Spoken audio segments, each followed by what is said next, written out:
the drill.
Streaming.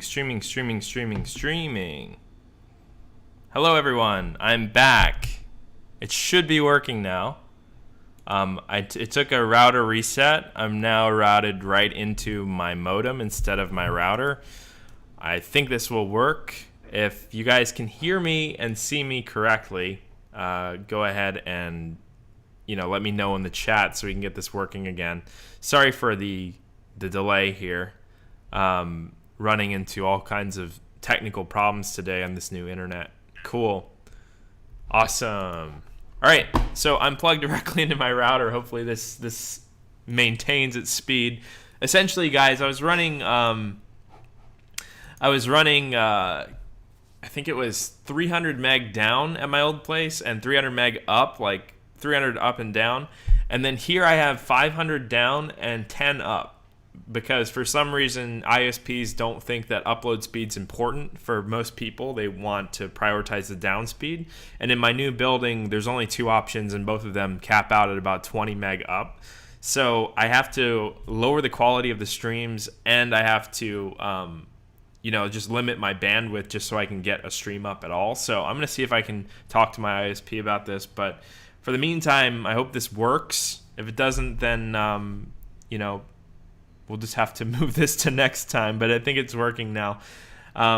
This is a new camera angle here. I'm going to use these for the intros, as you saw on the Patreon, or the last video I put up. This is the monthly Patreon Fix Your Project streams. If you are a patron of the channel, you can send in a project file, and I'll work on it on stream like this. We have, I think, 6 or 7 today. It's a longer stream today. But it should be a lot of fun, as always. Probably going to spend 10 to 15 minutes on each different song and give you guys some direct pointers on what I would change and what I would adjust to improve the songs if at all needed. So without any further ado, let's hop into my main visual here, which is the visual you usually see. My chat is all jacked up because the aforementioned disconnection, but that's okay. And I'm going to go ahead and minimize this, and we'll get started here. So I have several projects for today. I'm going to go ahead and remove the zips of all of these. I was kind of working on this right up to the brink. That's why we're running so late, all the tech problems and stuff. But I've ordered the first 4. These 3 were later. I didn't put them in order, but we'll get to all of them today, so it doesn't really matter anyway. So first of all, we have Lab Rats. It's my song. This producer named Jeremy Cecil took my song Lab Rats, the I guess the stereo bounce off of like Beatport or whatever, and he made a remix of it. This should be really interesting to hear, because I haven't heard any like official remixes of this song because I didn't release stems of it. So it's pretty cool. I actually really enjoy when people remix my music, even if it's not an official remix or what have you. Never feel never feel discouraged to remix my stuff. Unfortunately, a lot of the stuff that I put out is, you know, dictated by record labels, so I can't like officially condone releasing my remixes.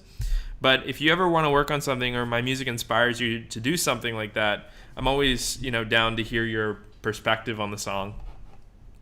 And, you know, maybe if it's good enough, we could get it released somewhere else, you know, like a label or what have you.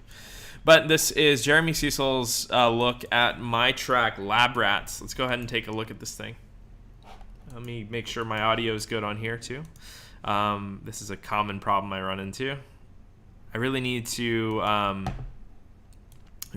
find a more elegant solution to all this. I'm sure there's other programs besides OBS that do this better, but OBS is like easy and I know how to use it. So, all right, this is the track.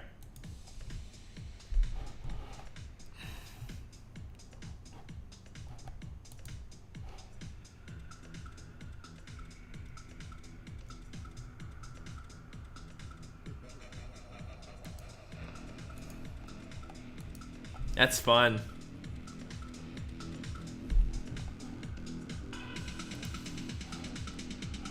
Oh, the sound isn't going. Hold up.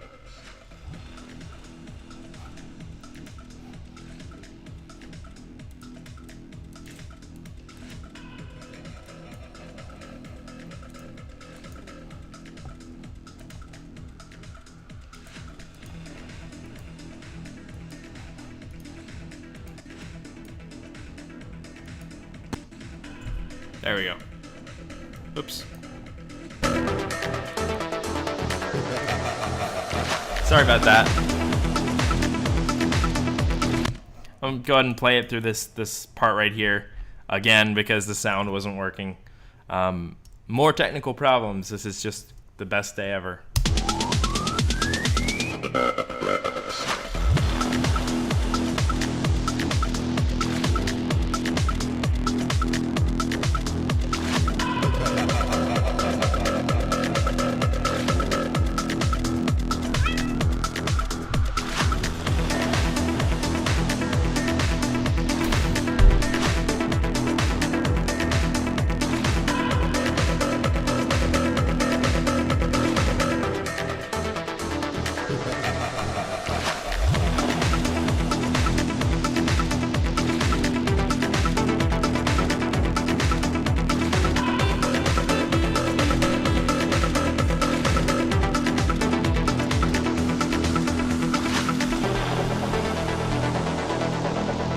Nice breakdown.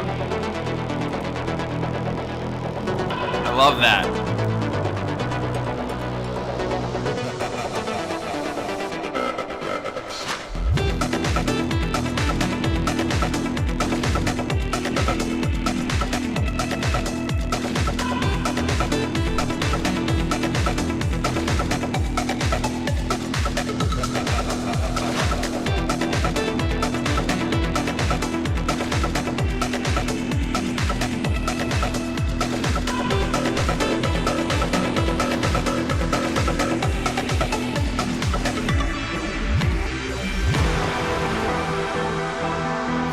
I love the labeling. That's great. I'm going to turn the music down a little bit relative to me, just so you can hear me a little bit better.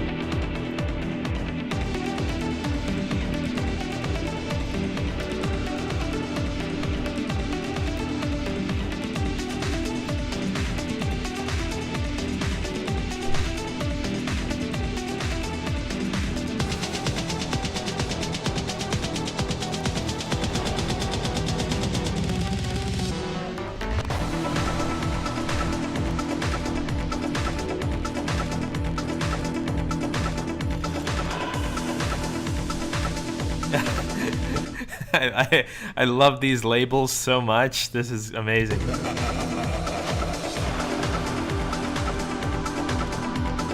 Ooh, nice.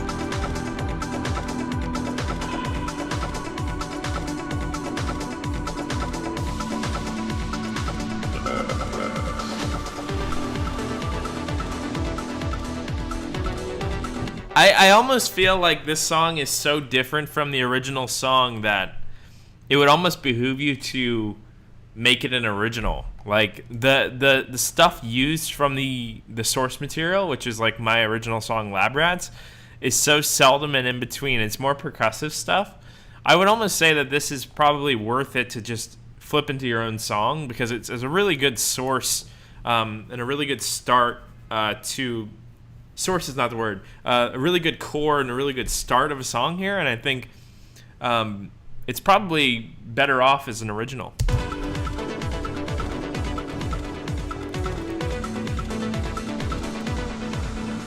So to start things off, I just want to take a look at some of the mixing stuff. The melodic writing and the sound design and that sort of thing, those sort of things are really solid as they are. I think that one of the main issues I'm having is the mix down.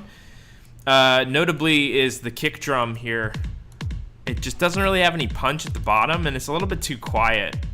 I just want to see what you have on here. It seems like you have this kick panned for some reason. I don't know that this is a good idea. You generally want to keep your kick and anything like below 80 hertz down the center, like almost completely mono. The reason why is because on a club system or on a big PA or even like a surround sound system, you usually sum all of your low end into a mono channel for like a single sub. You generally don't keep your sub in mono on a big PA. So like if you think of like a 4-to-1 surround sound system, for example, a lot of the sound at the bottom end is just getting compressed down into, I guess, flattened down into a single mono channel.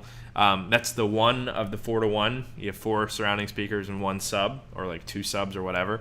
But it's generally the same on a club PA. You have like 1 rack of subs. You don't generally have like a left sub and a right sub, at least as far as I'm familiar with. You usually kind of sum your bottom end.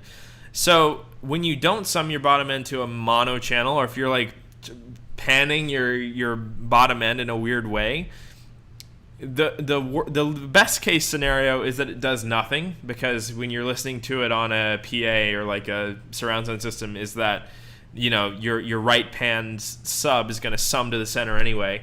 But the worst case scenario is that you end up with a small discrepancy between your right and left channels.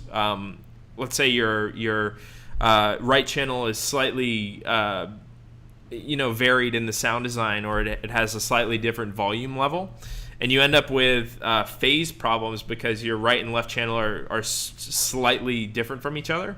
And when you overlay 2 waveforms that are very similar to one another but are slightly offset or slightly different, you end up with the effect of like a phaser or flanger. So you don't want your kick to be flanging or going out of phase. So you generally want to keep that in the center. So yeah, that was a pretty long tangent, but I don't think that an imager on your kick is appropriate here. I'm just going to remove it. And then the other thing I'm going to do is just turn the kick up. I think it's way too quiet. One tip for making this easier. I never like to automate my volume channel, because if I'm trying to make a mix adjustment, one of the most important things to mixing is that gut listening. If I'm listening to something and I want to make a change like on my gut, I want to be able to do that quickly. That's like the golden power of mixing engineers, is like to be able to hear something and then change it immediately, and then it makes a song like unlock in a certain way. And when you kind of put a barrier to changing this volume fader in the form of automation in between you just making a gut instinctual change and making that change, or I guess in between the thought and then making the change itself, you're limiting your ability to change things quickly. For example, if I wanted to change this volume from -8.7 and I just dragged it up, obviously it's only a temporary change in Ableton, and when you press snap to automation, it'll just go back to where it was. If I want to make a permanent change, you have to go in.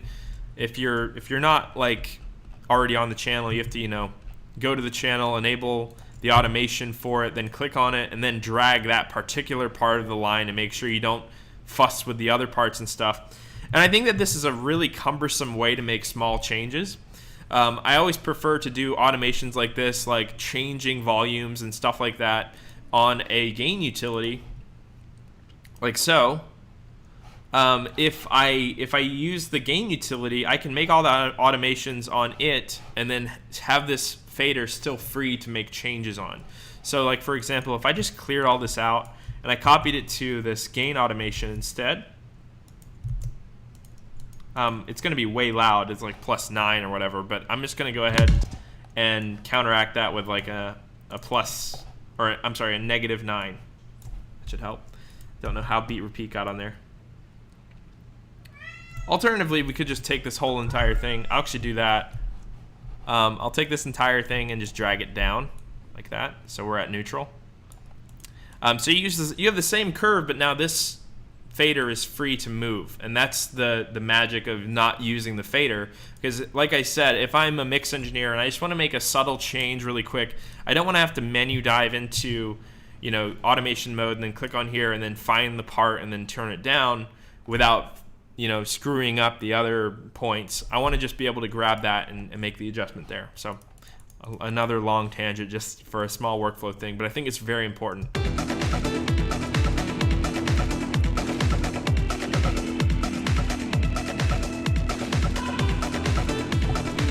So that's like up like 7 or 8 decibels, and I think it's much stronger there now. Just want to grab an EQ here. I think the kick is kind of lacking in some punch at the top.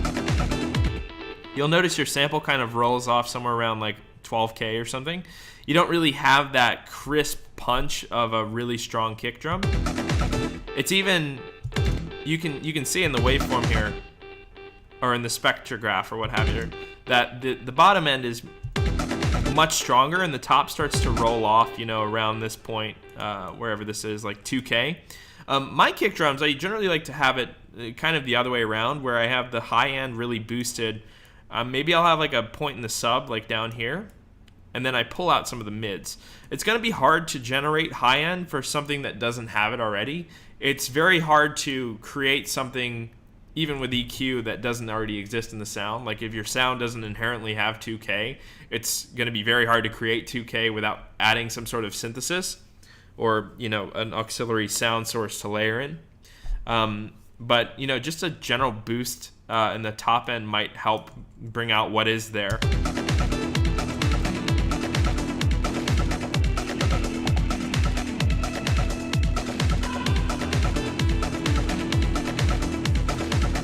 See how with that top end boost, it has a little bit more punch.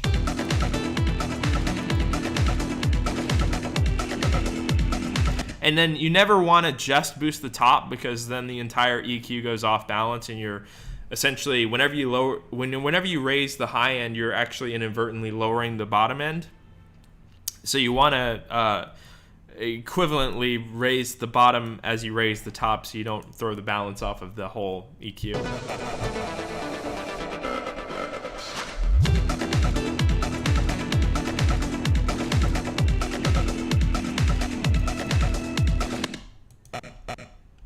Okay, I dig that. I'm trying to find your melodic part here. Let me look at the chat really quick. That melodic part, the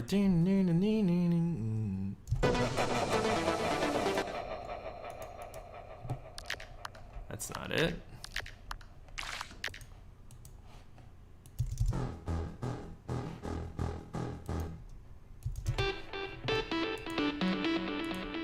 Okay, this is a case where the delay is a little bit distracting from the original. I'm just going to turn the dry wet way down to like, 15 or less. I'm going to make sure that we're not using too much of the high end delay, because I don't want to cloud that primary voice.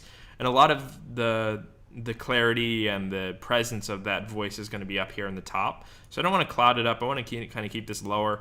And then I think your timing is a bit weird on the 3. If I can get to that part.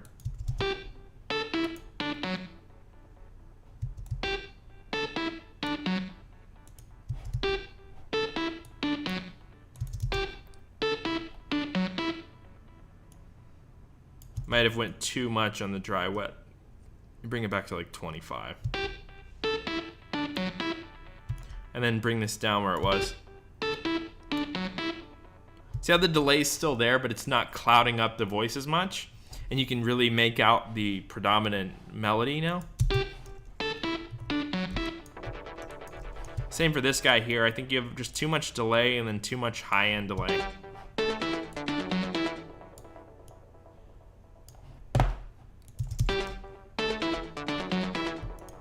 Let's check this out. And I think this might be a consistent problem throughout all of your melodic stuff. You have a little bit too much high-end delay, and it's creating this effect of having too many voices talking to you at once.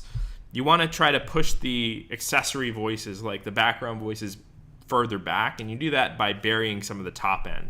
So all of your delay tails, try to EQ them so that you're losing a lot of that presence and clarity up in the top, and then you can leave that clarity and that presence in the foreground for the predominant voice, which is the dry signal.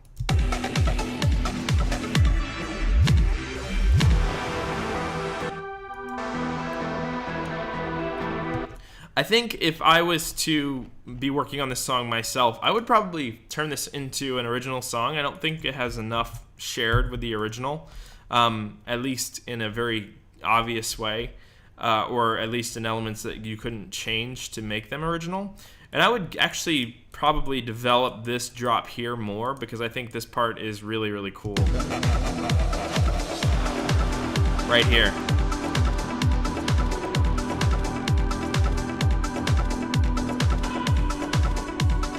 Yeah, like Mad Nora and pure, like enormous, purified kind of vibes right here, and I think it's cool.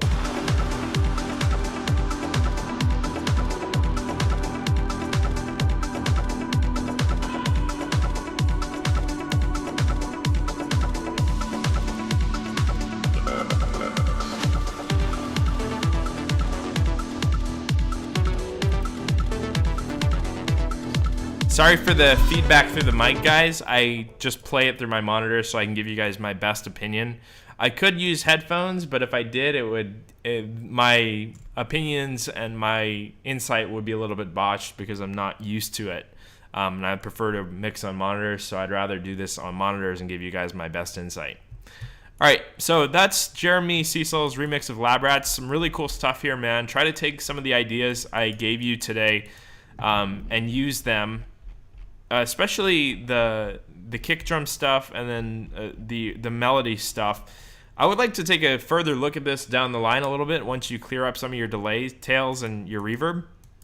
A lot of the rules I said with the delay, where you don't want to busy up the high end of the delay or reverb tails, applies to reverb as well. So any of your big reverberated elements, try to dial that reverb back and bury the top a little bit so it's not taking so much away from your predominant element. And then also you can try to gain stage this a little bit better, just so you can get your volume levels a little bit better set. I think that just turning up your kick helped a lot in bringing power back to this mix, because when we first got it, the mix didn't have any punch, and I think that the kick, even the small boost in the EQ I gave it, and the volume boost alone really helped bring some more momentum to the song. Yeah, so tune up those reverb tails and try to get maybe a little bit of sidechain on them too, so you can feel that pump a little bit more, and I think that this is going to be a really cool song. Awesome. So that's project number 1. This was, again, Lab Rats, My Song remix by Jeremy Cecil. Cool idea, man. Keep working on it. I enjoyed it. All right, so next up we have Fresco Baldi Winter Square. And while we wait, I'm going to look at the chat here. How are you guys doing today? I hope you guys are having a good one. Hope you guys aren't sick with COVID-19 or otherwise ill or endangered. I don't have FARTA. Actually, I think I do, but I don't have it activated. Waves give me all their plugins a little while ago, and I don't have a lot of them activated. I should probably do that. All right, let's go ahead and check this guy out. This is Frescobaldi Winter Square. I'm missing some plugins on this one, but it should be good enough. I think he has a lot of stuff frozen. All right, let's go ahead and play.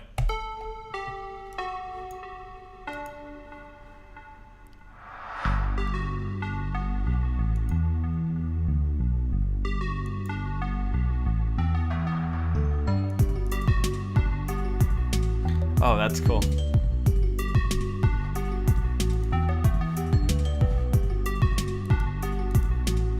I love that stock 808 kit so much. It's so pleasant on the ears.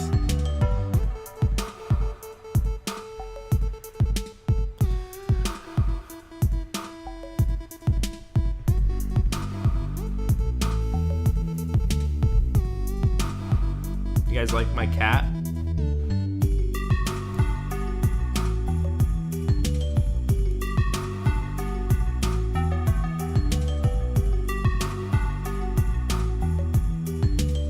This is so cool.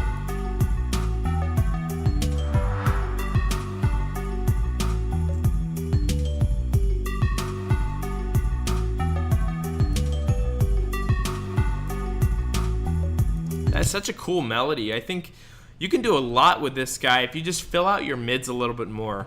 That's one of the main things I'm hearing here, and I think it's something that will really help the song along. If we took let's just go ahead and grab this respace. I'm going to duplicate it. I'm going to go ahead and unfreeze it because I do have all this stuff. And I'm just going to grab that and try taking that bass and just putting it up an octave. So we have a little bit more mids. You don't really have much of that going on here. So let's go ahead and try this.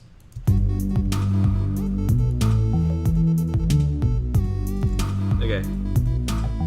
That just sounds like another layer to the bass, but if we open up the filter a bit.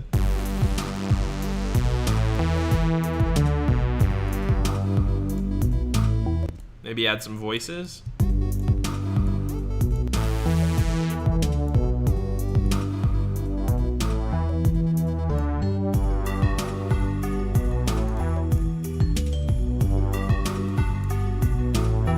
Maybe even take this one up too, so you have a little bit more interest.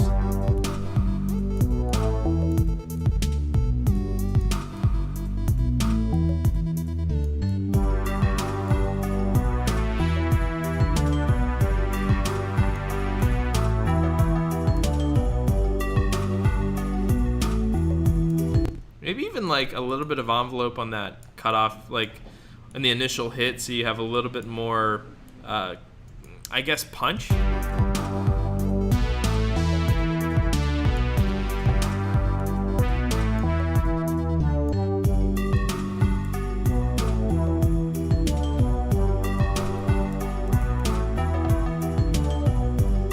You could probably adjust this MIDI as well here too. I think that you're just kind of lacking in that mid region, whatever octave that is.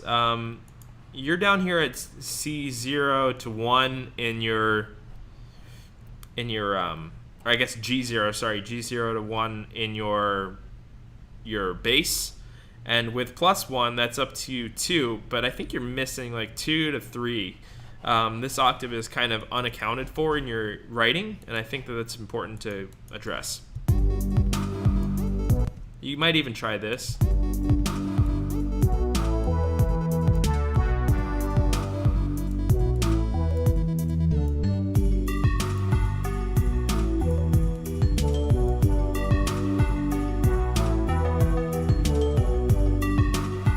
Just add that perfect fifth in there.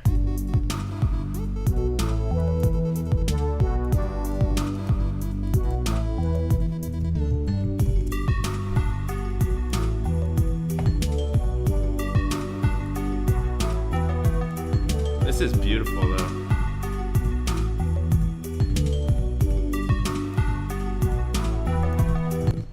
Maybe try some like Valhalla reverb or something. Something really, really drawn out and beautiful. Let's try this.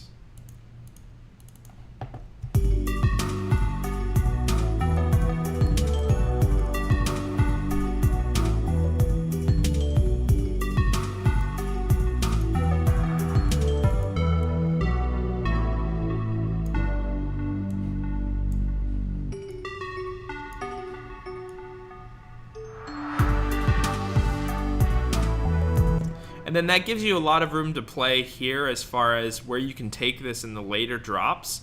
You don't have a lot of development in this first revision. If you go ahead and add some, like, you know, slight modulation to your low pass filter of this guy, and then maybe your bass as well, you can add a lot of dynamic to the song.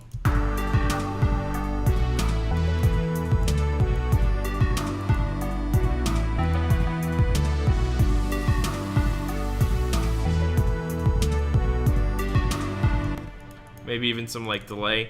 I'm getting huge, like, I forget what his name is, but it starts with a C, and it's the guy who did Minecraft. He's an incredible musician. I'm getting vibes of that from this, like, very heavily, and it's really awesome.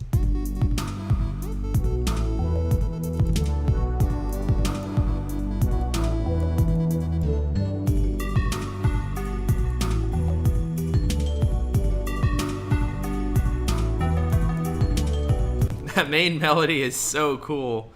I'm going to turn that up a bit. I think it needs to stand out a little bit more.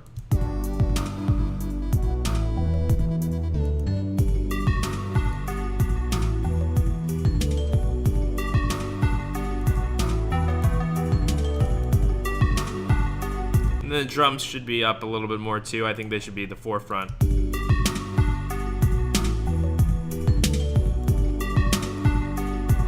Maybe not the snare as much.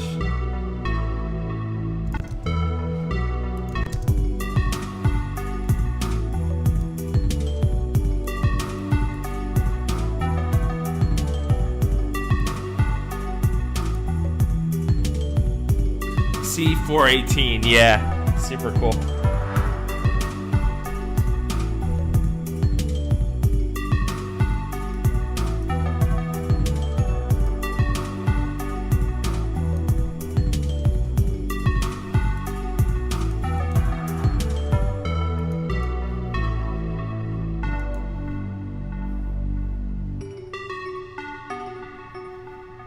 Cool.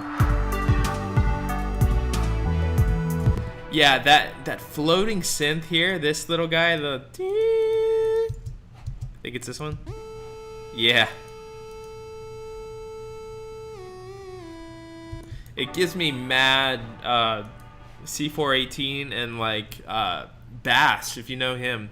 Incredibly cool indie electronic artist. Just gives me that kind of vibe 100%. This is really, really cool. Something like this is stuff I like to put on Graydient.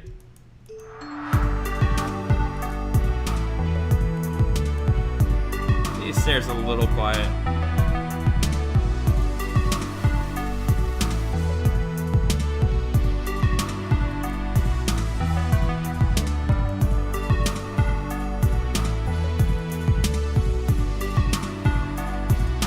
Oh yeah. Like I was doing to this part, I forgot. I unfroze it so I can do this. I want to try a delay with a freeform speed here in the breakdown. I think that would be really cool.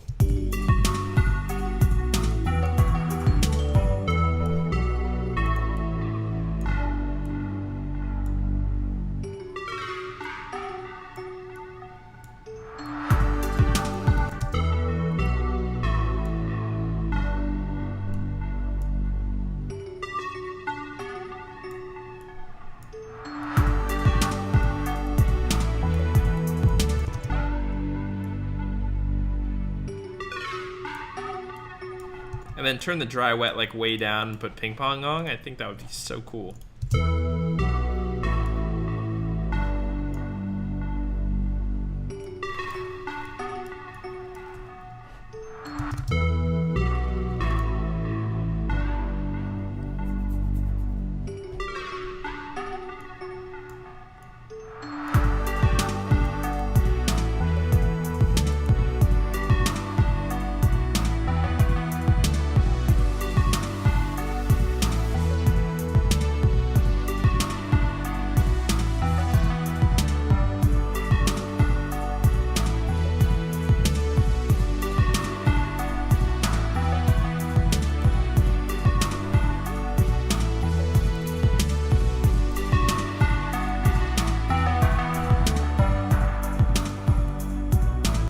little bit of compression on that lead might help.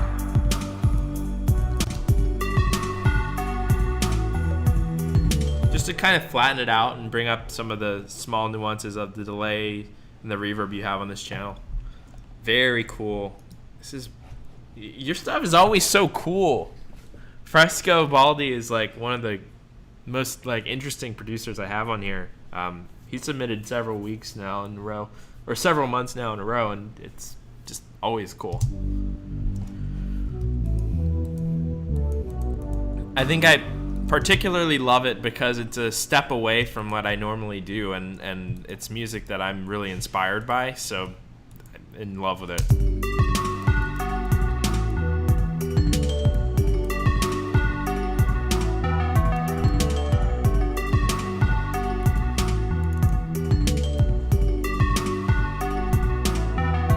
I think you have a lot more room to compress here. You're hardly hitting that at all. I don't have your clipper, so I'm assuming that's where your volume is, and I'm not going to push your limiter because I don't want to ruin your mastering if this clipper is really pushing it loud, but you have a lot of room to expand here as far as your master goes in volume and also in dynamic control. It's kind of quiet right now, and there's a lot of dynamics. I think you can probably remove some of those. You don't want to go too far, but for example,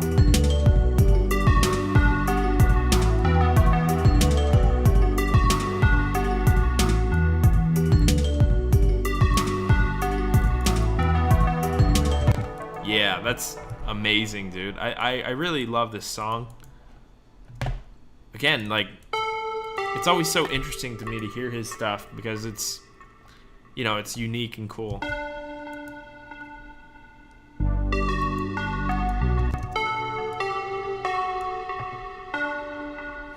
right, let me listen to this without any solos.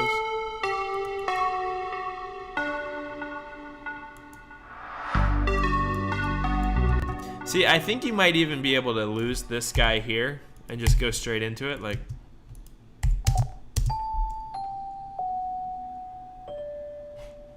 And if you keep that, maybe do this instead, like, I don't know, spitballing ideas here, but I think this would be cool.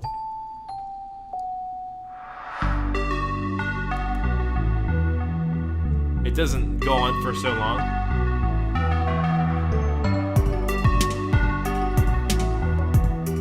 I also think the snare has too much reverb on it. Probably just dial it in a bit. Still too long. Do you have like a reverb going off of this channel? I can't tell. Yeah. Just lose that.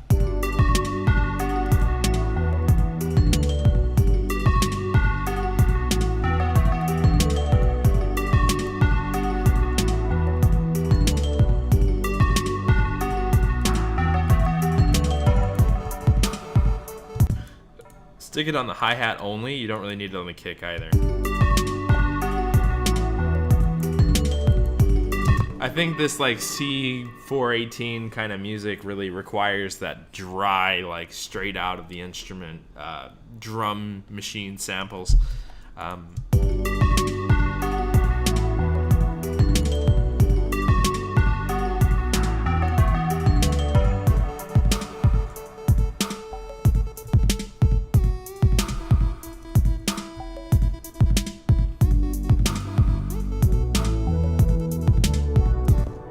This would work.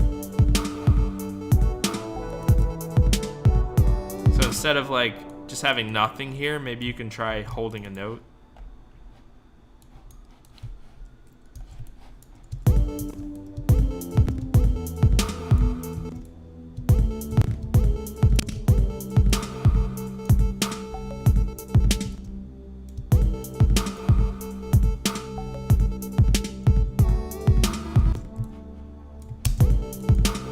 Like a bridge melody, kind of.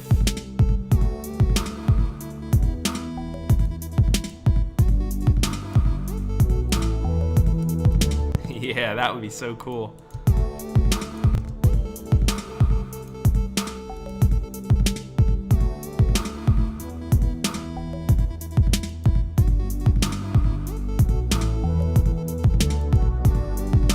could probably keep that going and develop that further, but I think an alternate melody in that bridge would be so sick here.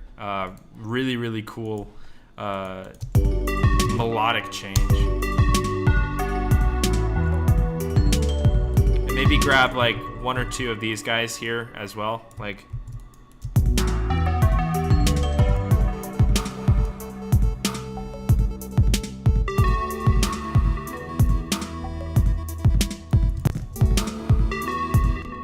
It's actually here.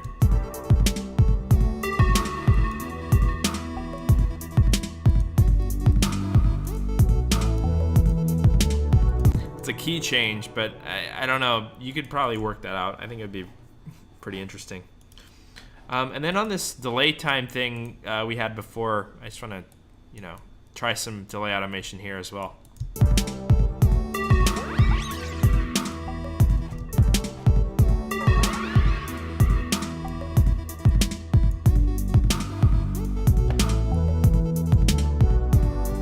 That's just a cool idea to play with. I think you could probably do something cool out of that. But this is a really cool song. Be amazing in like an indie game or something similar. That's cool. So this is Winter Square by Fresco Baldi. Consistently one of the more innovative and cool musicians that submit to these streams. I love his stuff. Bravo. Can we get some claps in the chat? Next up we have, let's see. Next up is Mark Eldon's Save Us. Let's go ahead and check this out. Excited for this one. Let's check out the chat really quick. Such a fresh tune. Yeah, super sick. I agree. Super vibey. Use tabla for this. I'm not sure of what that is, but I'll have to look into it. Okay. Amazing, guys. And if you didn't know, these streams we do every month, and well, usually every month. I haven't been lately because COVID stuff and moving stuff, Graydient stuff, but every month essentially we do a patron fix your project stream, and you can send in a project file and we'll work on it on stream. Okay, let's go ahead and check this one out.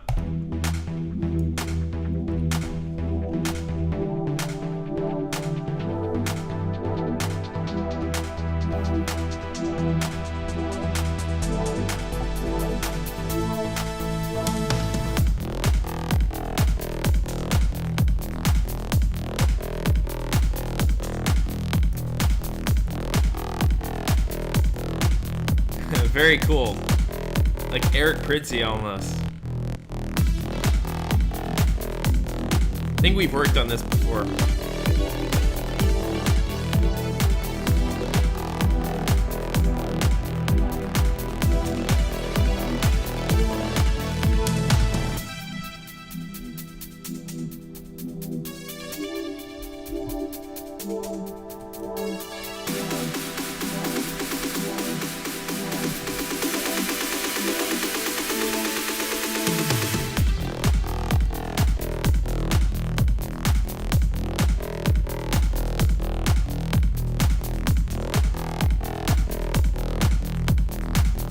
I love the motion in the hi-hat. It's so like groovy.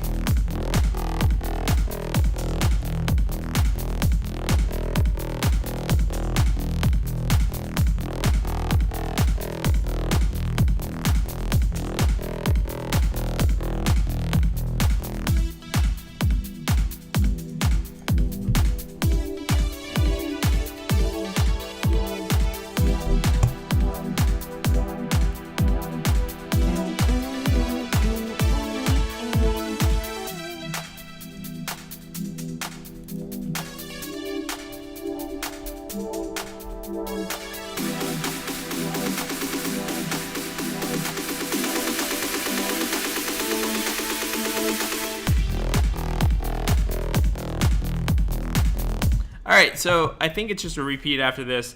There's a lot of cool ideas here. I love that bass sound in the beginning. I think most of my adjustments to this guy are, again, going to be mixing. A lot of the writing is fine.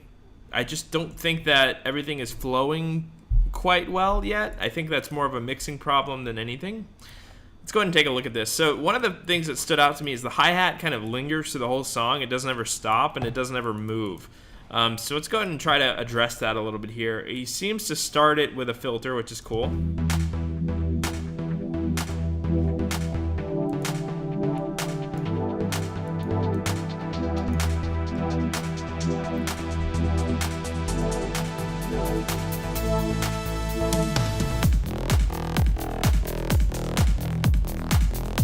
Okay, I'm fine with it being completely open here. I think it's a little bit loud relative to everything else, so I'm going to turn that down like a decibel or two.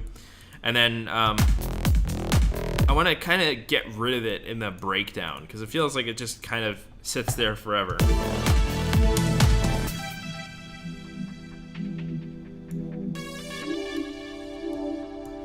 Maybe give it some like crazy resonance.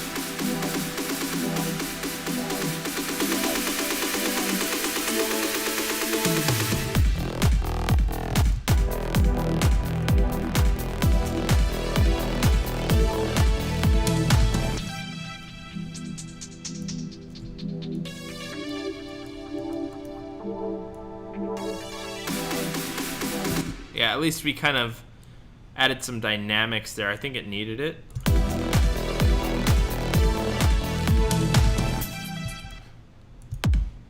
Okay, kick's a little quiet. I'm gonna take that up a few decibels.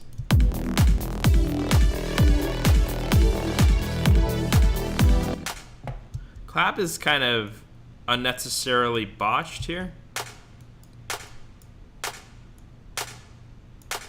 Similar to the other song that we looked at today, it doesn't have a ton of bite.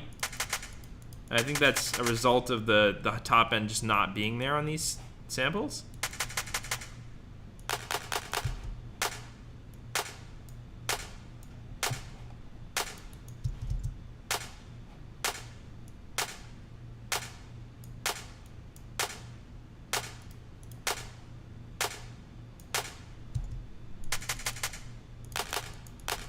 This one just kind of drags for too long, I think. Let's try and find a better sample for him. I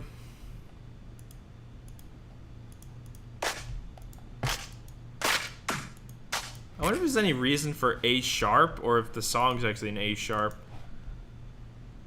It's an E.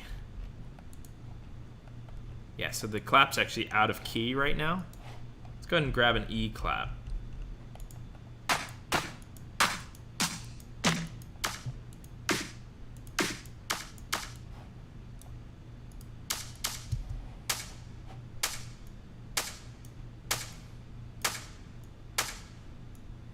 Yeah, it definitely feels better now.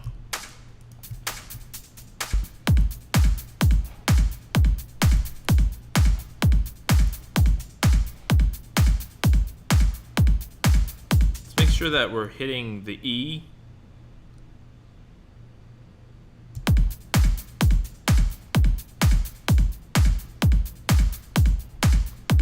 I guess what is the G to the E?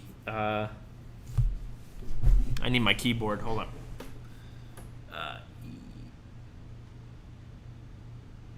think that's the. Excuse me. I think it's the minor third.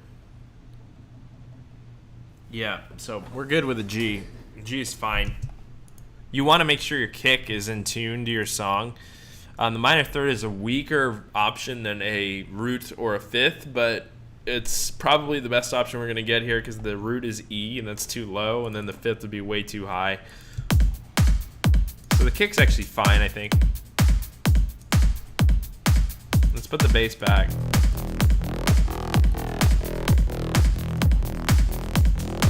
I'm going to look at this through a spectrum analyzer here to really see what is going on here because I have a feeling there's not a lot of low end.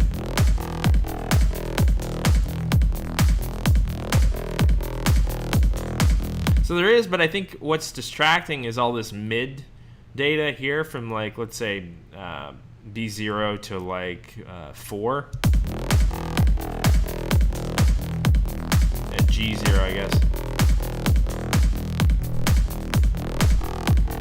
So I don't think there's like a really strong sub in there. Maybe if I turn up my monitors really quickly. I'm sorry for any echo.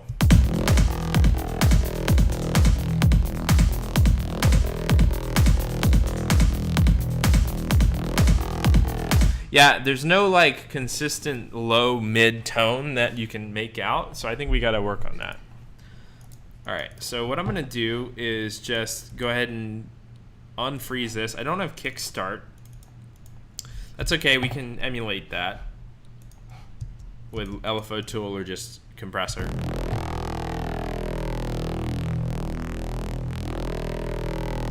Let's see what you've got going on here. So it seems like everything's kind of going through this comb. So I think I'm just gonna leave this as it is and then try to add another one. Another bass that has just a straight up harmonic at that frequency that will really make this, you know, sound more full. Because right now it feels a little bit empty. That's the issue with these really harmonically rich sounds like a squelch. You end up with a really harmonically dense sound with not a lot of like fundamental substance that you can latch onto as a listener.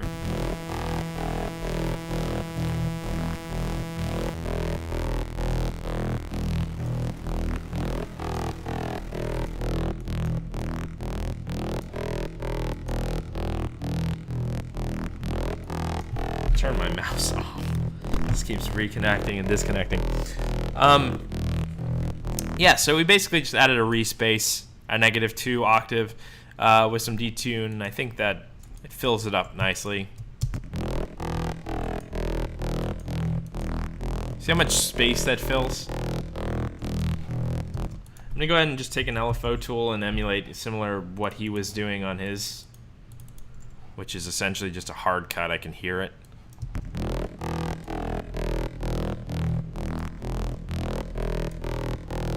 Cool. And it should fill it up a little bit better here.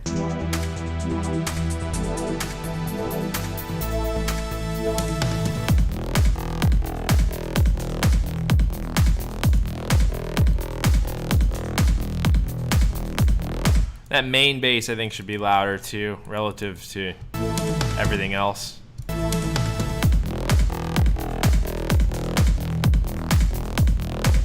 Might even be able to exemplify some of the high end and make this more of a high bass than low.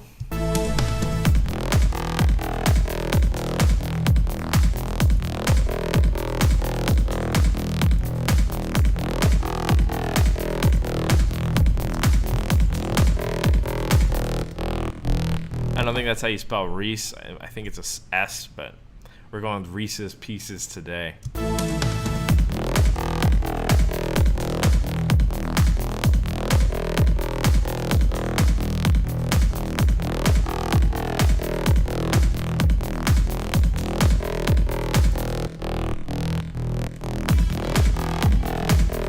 I'm gonna try to fix this mid-chain clipping here by just boosting this to 0, taking this down to like -5, and then these guys down a little bit further to like -6.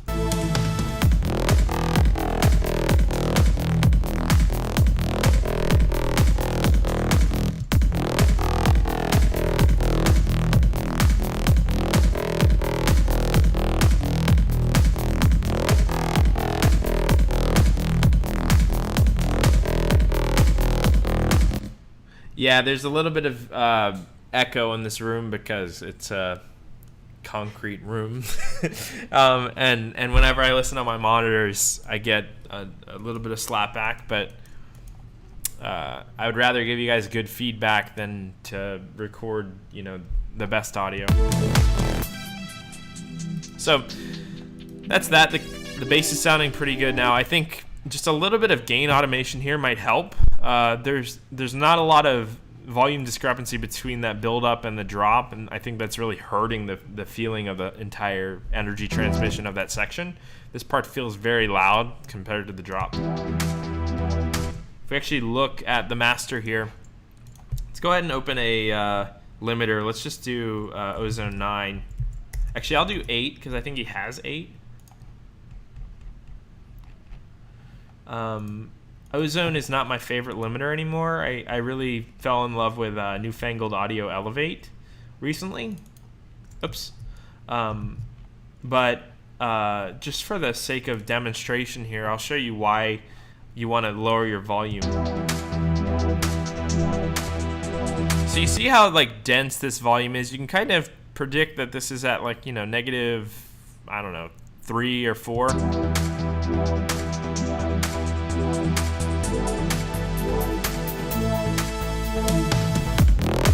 With some peaks actually going above the line, even in the buildup. So that's what we want to avoid, because if you are that loud in your buildup and you pull the threshold down, let's say to limit your drop a little bit, to try to crush some of the dynamics of the drop, like, you know, we like to do in EDM, you start to crush the buildup too, which is not necessarily a good thing, because you're just making the buildup loud.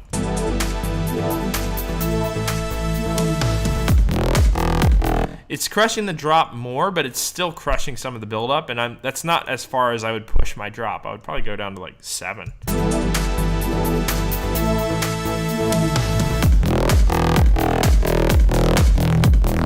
Maybe 6.5. Yeah, we're doing a pretty considerable cut here, but as you can hear in the buildup, we're still cutting.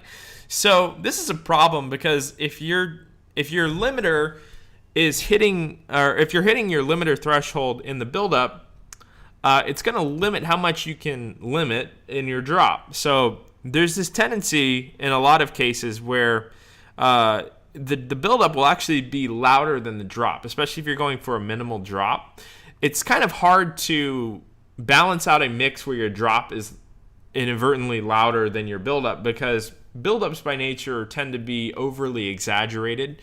Very like loud, a lot of different elements layered in, like build-up risers and new things, and a lot of resonances with your filter frequency sweeps and stuff like that. Your build-ups always end up being very loud, and in a lot of circumstances with a minimalistic drop, like in techno or trance or this sort of even progressive stuff, you end up with a section that's louder.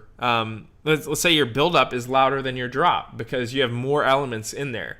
And what this does is it's preventing your limiter from ever getting to the loudest point that you could get your drop to, because you're busy worrying about how the limiter sounds with your buildup.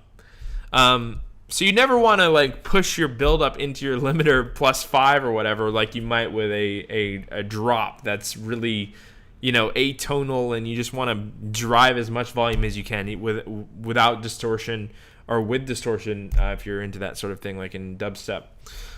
So the remedy to this that I found is there's two. You could just turn all of your buildup elements down only for the buildup sections, which would take a ton of work, especially if those elements ring throughout the buildup and the drop. Or you can just do a simple gain automation pre-limiter.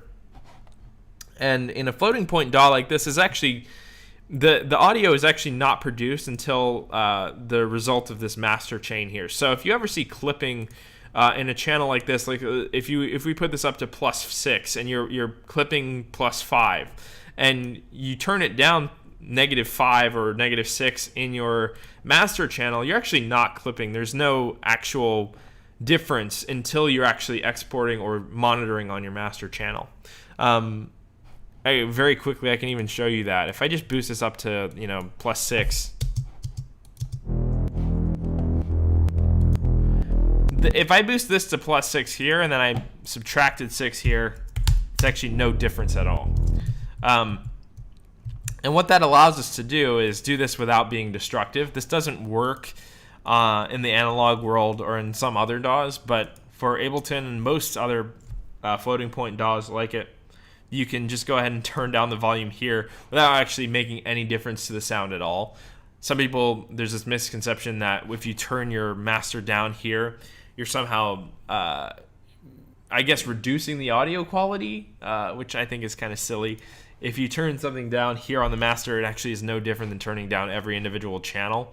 You're just turning down the sum of all the channels. The actual sound isn't, again, produced until the master output. So what I want to do is, and that was a long rant for no reason, but all I want to do is just turn the gain down right before the drop a few decibels, and I think that would help. ahead and play this back. And if we look at the limiter after we've done this, I don't want to open the updater. Isotope Ozone Updater is the most annoying app in any DJ's arsenal. Don't at me.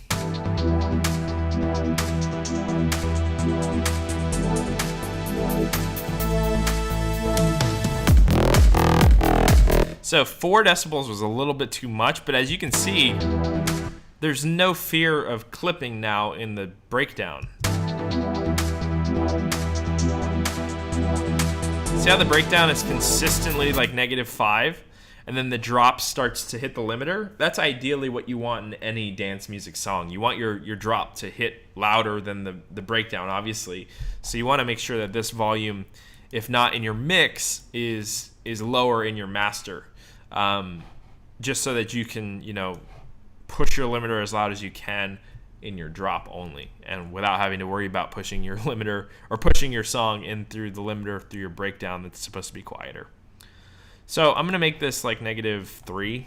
I think -4 is a little aggressive. There's some songs out there that do it, like Porter's remix of Nero's, I forget what it's called.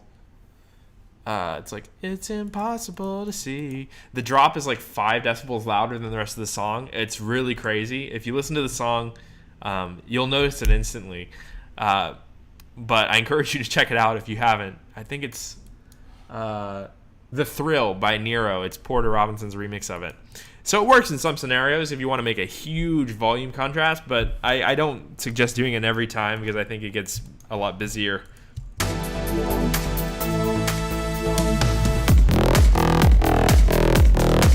Not busier, but it gets a lot more apparent in some music, and some listeners don't like to hear that in every single song with a much louder drop than the rest of the song.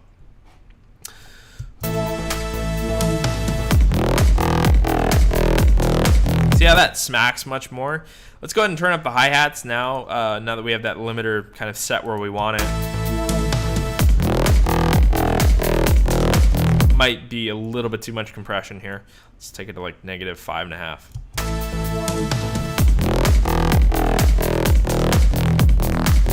See how that drop hits more now? I think it feels really nice. Another thing we can do here just to make this transition feel a little bit better is if we automate a high pass filter. Just to kind of sweep out some of the bottom end here right before the drop and then bring it back after.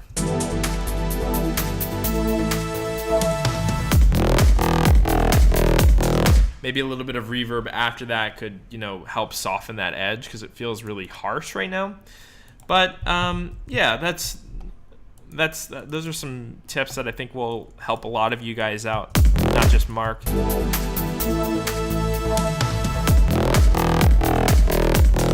Maybe not 6 seconds, but like a little bit softer. Bass is a little too loud now. And again, I can tweak mixing all day, so I don't want to carry on. But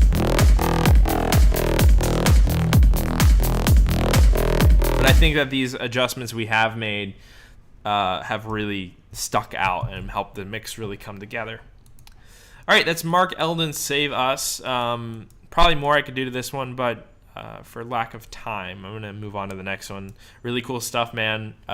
Just those minor mix adjustments we need to make, and maybe some sound design adjustments in a future video. But yeah, sounds good. Let's go ahead and check out the chat. Yeah, Waves kind of sucks too, LOL. Yeah, I hate the Waves activation system. I hate that so much. But I don't know, man. That stupid isotope updater thing that opens every time I open an isotope plugin is so annoying. And then it does that. I don't care. I have the plugins. I own them. They're up to date. Stop asking me to check, because it's really quite annoying. All right. Next up is Venus by Vestia. He's formerly known as Andalicious. They haven't launched their new alias yet. It's going to be really exciting. One of the most promising students I have. Probably one of my favorite musical students I have. Some of my favorite music from one of my students. I'm excited to hear this one. He's going to blow us away as usual. And then I think after that is Tidris, so we're going to keep up the good pace here with my really extremely talented students. Next up, Vestia. Let's see if it opens. We got tone deaf in the chat here. Welcome to the chat. How often do you do something like this? Just curious. I'm only a half a year into producing and could always use a professional's input. Yeah, I do these streams generally monthly. Currently, a little bit less often because of COVID and a lot of stuff that I'm going through with just moving into a new place and Graydient stuff and all that sort of thing. Usually it's whenever I get a chance, but you know, you can generally count on doing these monthly or at least bi-monthly. It's for my patrons, so you know, if you want to check that out, go ahead and check out my Patreon account. Vestia, he didn't consolidate his samples before sending. I don't know if this is going to play. I'll play it for you. You'll be able to hear the melody and the synth lines, but I don't think I'll be able to work on this one, buddy.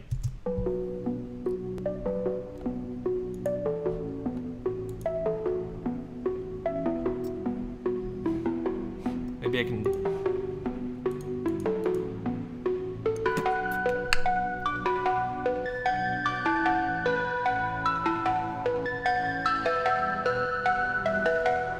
Well, I have some of them.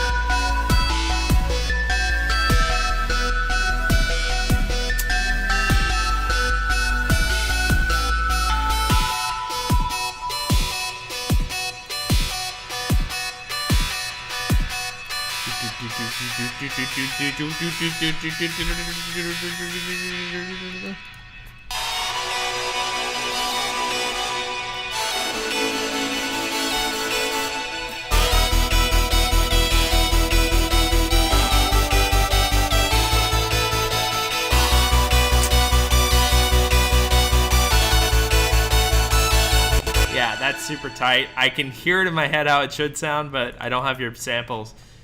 Andy, if you want to send in a bounce so that the stream can hear it, even if we can't work on it today, please do that.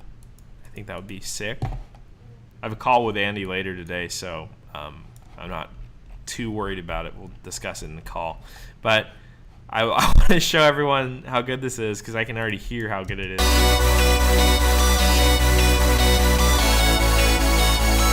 Just no drums. It makes it hard to get the idea.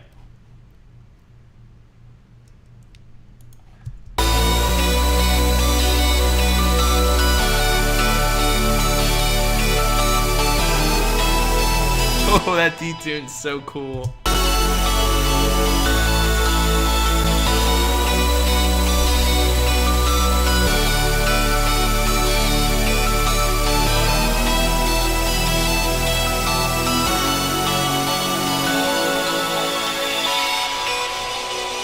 Yeah, dude. Send me the bounce so I can play it on the stream, but... Oh, well. Unfortunately, we can't check that one out today because the samples didn't go through correctly. But sounding good, nonetheless. The melodies are great, as usual. Okay, send me the link via text. Yeah, please do. Yeah, he's extremely good, guys. Incredible producer. He's got some crazy stuff in the works, too. I'm proud to call him a mentee. All right, let's go on to the next one. This is Tidris, keeping up the good pace. Hyped about this one, too. Again, one of my better students. I mean, a lot of my students are great, but these ones are really developed, and they've come a long way. From when I met them. Okay, let's go and check this out. This is Tidris by the Rain. Just gotta play it from here.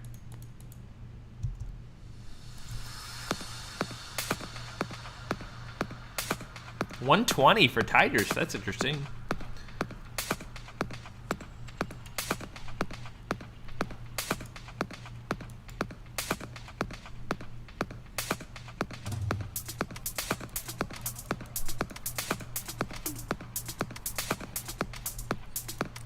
Oops.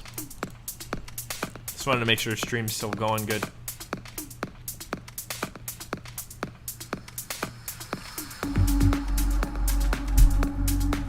Going deep.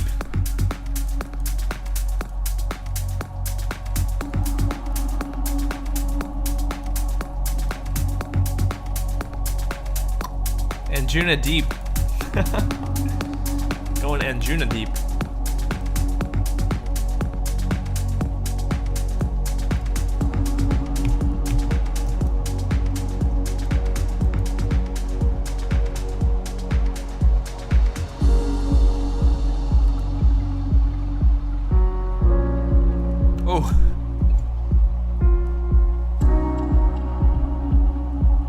Nice. I have been embraced by the rain. Oh man. Surrounded by summer thunder. Enraptured by the scent of wet stone and sky. I have been comforted by warm humidity that wafts through my open window and holds me as I cry.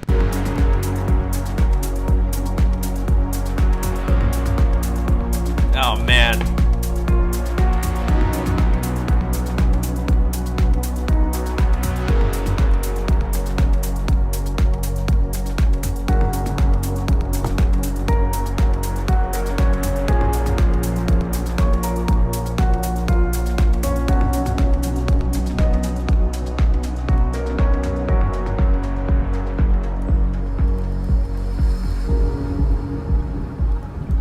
This is like magic, dude. As usual for Tigers.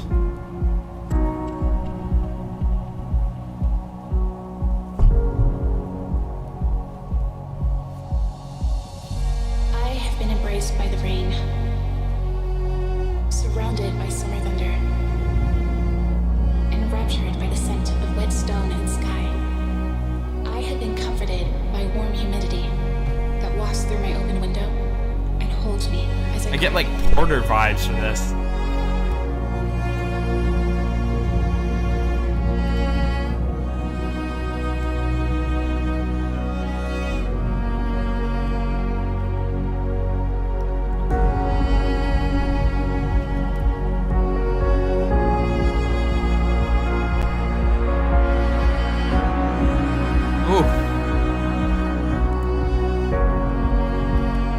Yeah, I can tell the verb's missing.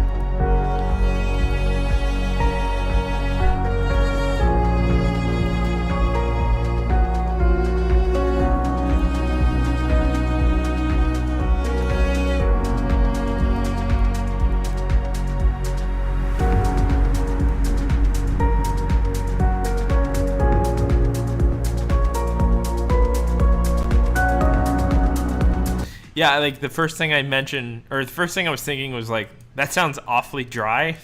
And then I look in the chat and it's just like, the reverb's missing, of course.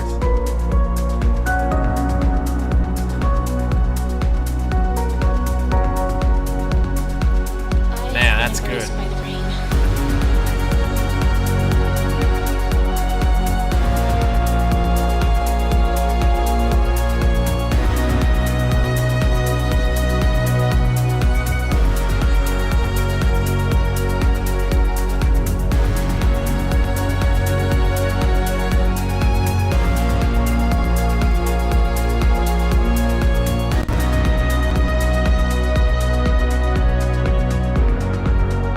To give you an idea, here's I have been embraced by the rain, surrounded by summer thunder, enraptured by the scent of wet stone and sky. I love this vocal. What is that? Humidity that wafts through my open window and holds me as I cry.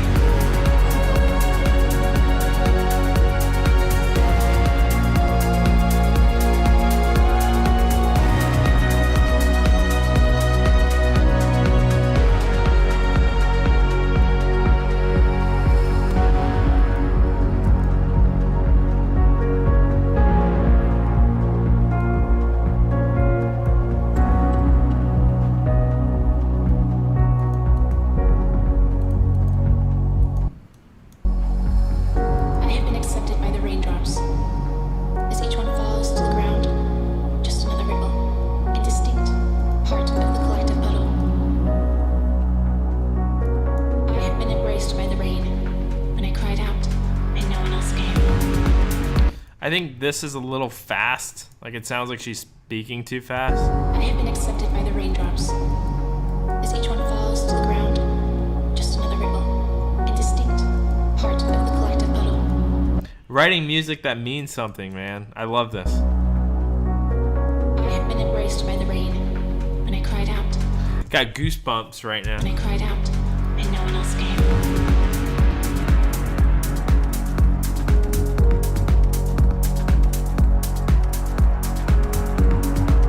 You did exactly what I was gonna was gonna suggest, in that you maintain the same chord here. So good. It feels like an end of a journey when you linger on that one chord. I hope you finally get the resolve at the end.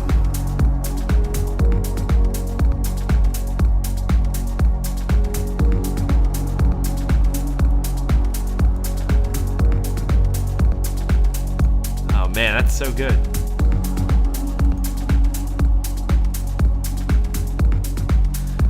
You know, I was gonna say you and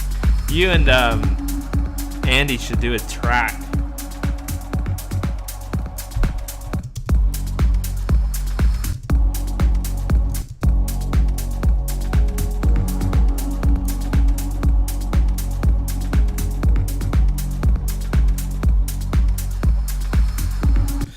I think you should give them the resolve on that piano at the very end here, right before you shift back into like atonal drum stuff.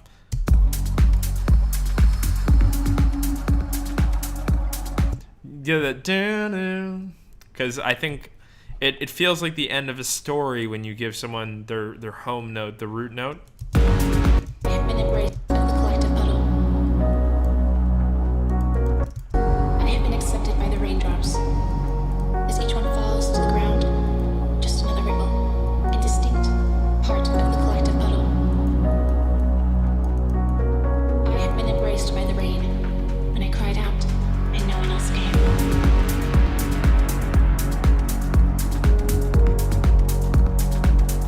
Yeah, just would be really nice to close the song out. I have like no musical notes on this one. I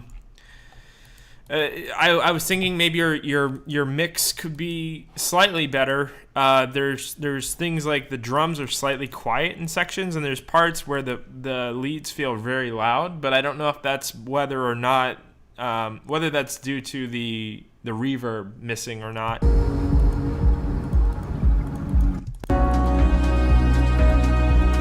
Got mad like Titanic vibes in this joint, or like Worlds by Porter.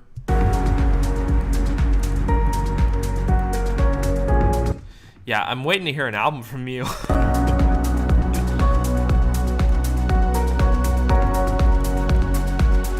have been embraced by the rain. Yeah, I feel like the kick could be like 2 or 3 decibels louder. I think it's a little quiet now. I have been embraced by the rain.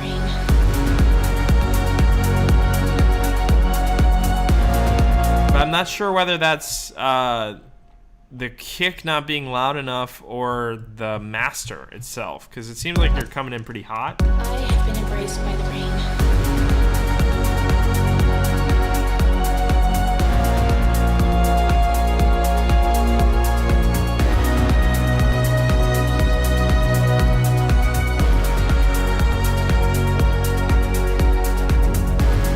I don't have Pro L2. Yeah, I'd be really curious to hear the bounce of this one too, just to hear how the processing sounds on the master. Because right now it feels as though the drums are a little bit drowned. See, I don't know if you listeners are also agreeing, but the strings are really jumping out at me like off the page, and the drums feel like they're kind of sitting in the background.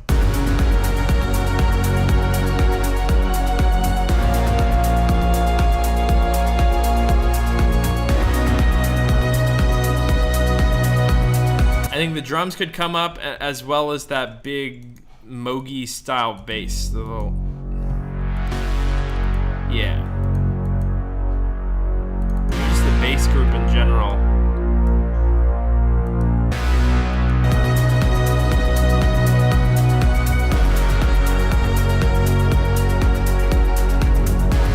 It's got so much high end to it, it feels almost like it should poke out more.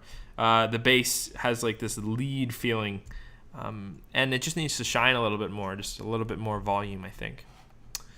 Yeah, dude, I really don't have I don't really have a ton of critique on this one. It's pretty perfect.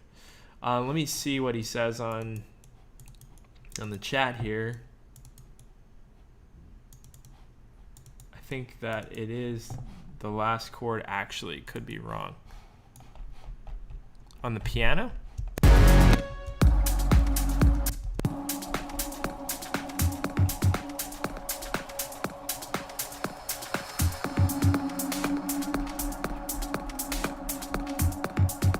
I love your sense of atmosphere too. It's really well done. I can't find where your piano is. When I cried out and no one else came.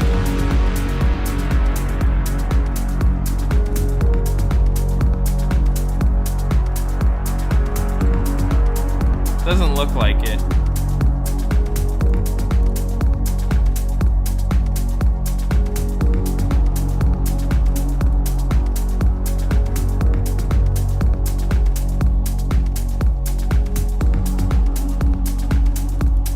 On that last one, just take that A sharp down to, if this is in the key, I guess F sharp. Instead of dun-dun, go dun-dun. Be really cool.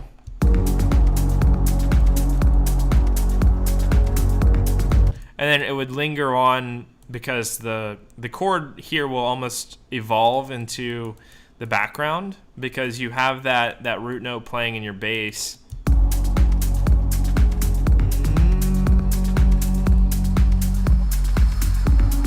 And it'll linger on and then fade out as you do.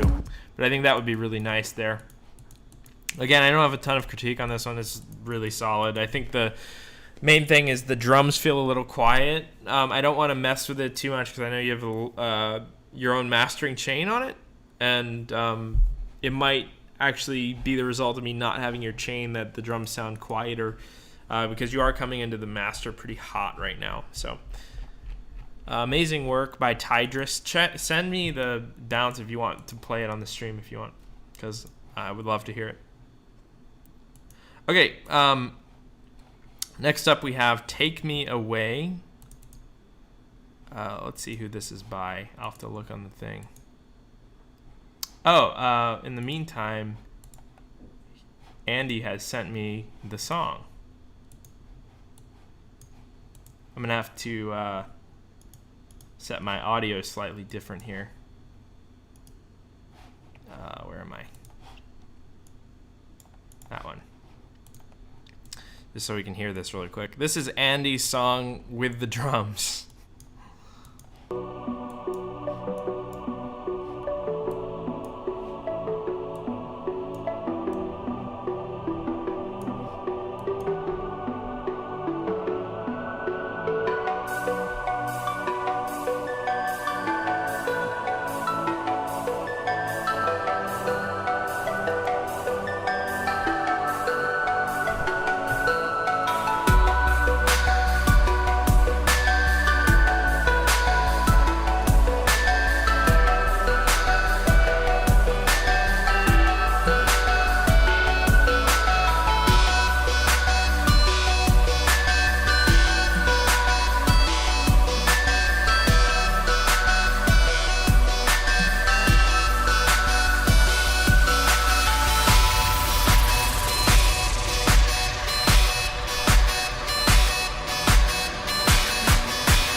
Those little organ dip things are so cool.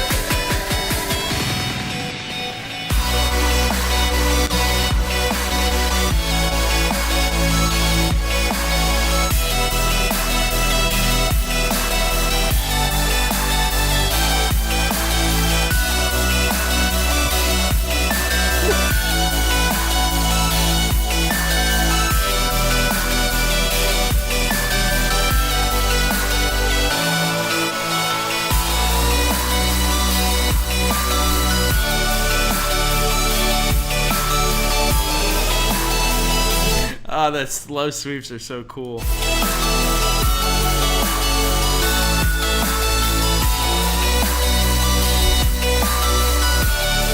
Oh.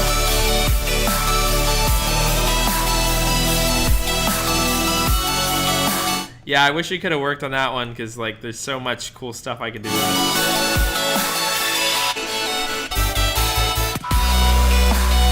Yeah, cool. All right, next up. Take Me Away. I don't know who wrote this one. I can check really quick if I go in my Google Files. Let's see. In the future, guys, if you submit to these streams, please put your name in the project file. Otherwise, I will not know who you are, and neither will the people watching. So if you want to use these as like a platform to, build, I mean, you could to a certain extent. Just make sure to send in your names too. I believe this is dual set C. I could be wrong. We have two more today. We have dual set C, and then there's one more.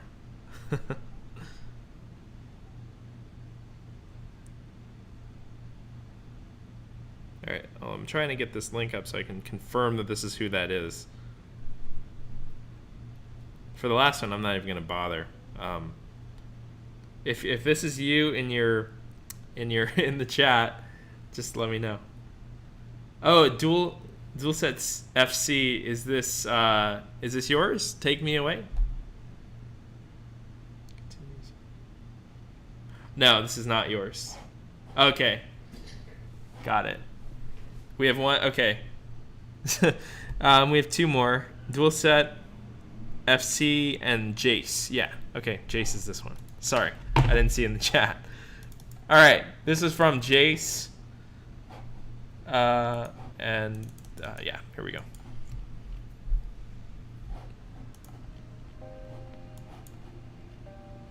Yeah, it doesn't say it in the project file name, as you can see. Oh, it's beautiful.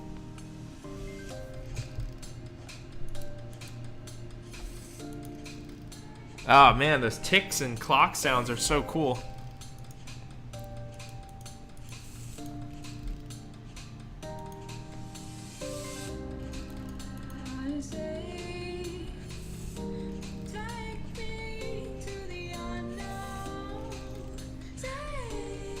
Oh man, cool.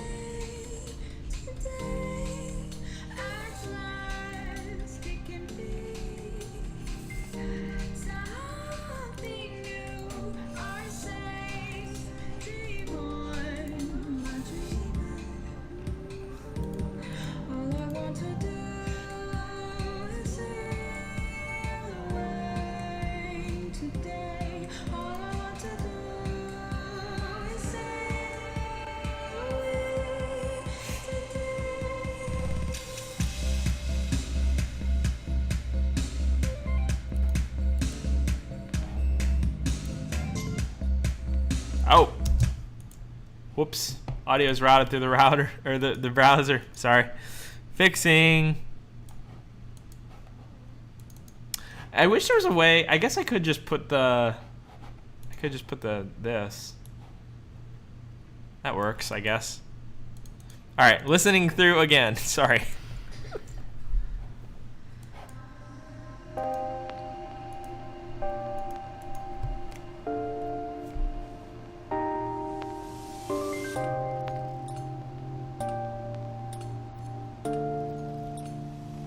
That's so cool.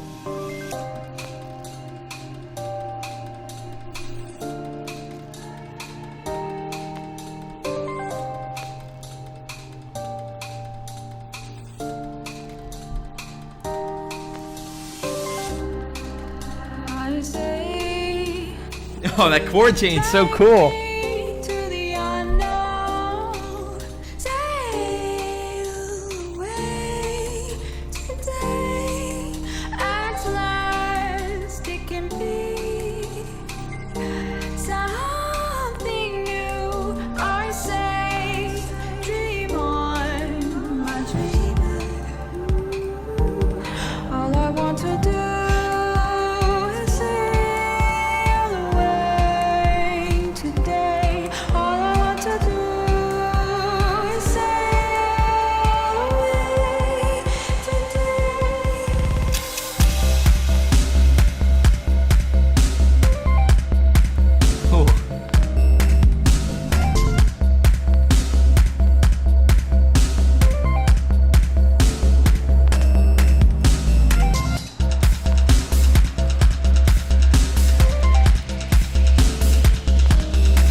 That bass is so sick.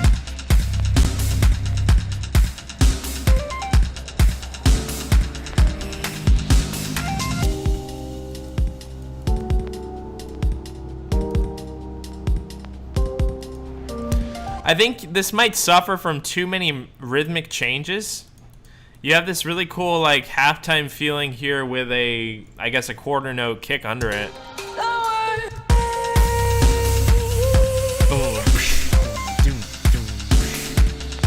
Which is really sick, but you kind of hard pivot into this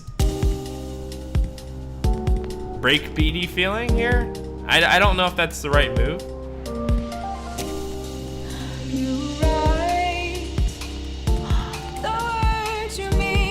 Unless you go fully into like drum and bass in the second drop.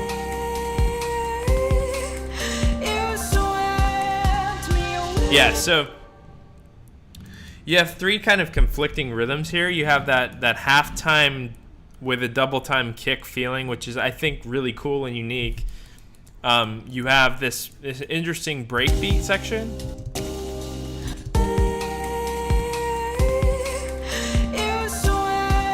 And then you kind of pivot back to the double time kick thing. So I would say that you should either try one or the other. You shouldn't keep switching the groove because it's going to confuse the listener. I really like the breakbeat feeling, and I really like that double time kick with the half time snare. That's really sick, but I think you have to commit to one or the other here. Either that, or you have to put a little gap between the sections. Otherwise, it feels like the meter's changing constantly.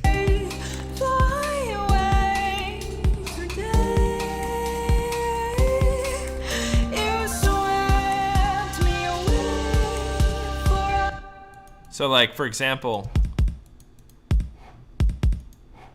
if we just pulled this one out and we left a gap here, it'll make the transition smoother.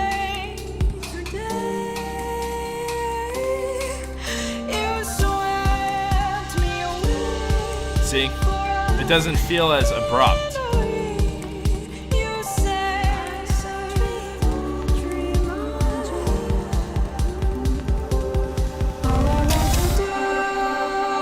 I also don't agree with using your kick as a build-up tool here. I think that your kick in this song is establishing that groove, and you don't want to take that away by syncopating it too much. I think the kick holds the significance of the song in that it's kind of anchoring the song to the ground. It's got that like boom, boom, boom, boom, and you got that really cool, heavy feeling to it. But if you start to syncopate it too much, it almost becomes like a parody of itself, and it's not as interesting or sophisticated. So I think that you should take that kick out.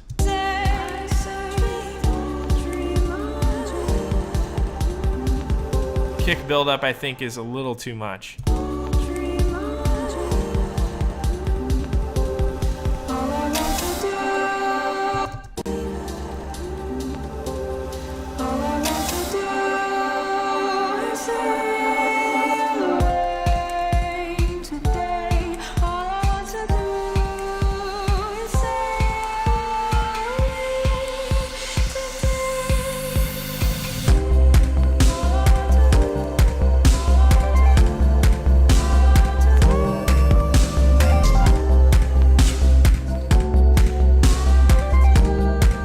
Such a cool groove. I'm trying to get a gauge on your song here. It's pretty complicated. Wherever your snare is, I think that guy could probably use for some delay. Can make this really interesting. You got to start labeling your tracks, man. Your workflow efficiency is the most important thing. If you get your idea faster, it's the truest to your original creative vision. And it becomes more cumbersome to get your ideas fast if you're, scrubbaging around trying to find things. That's your kick.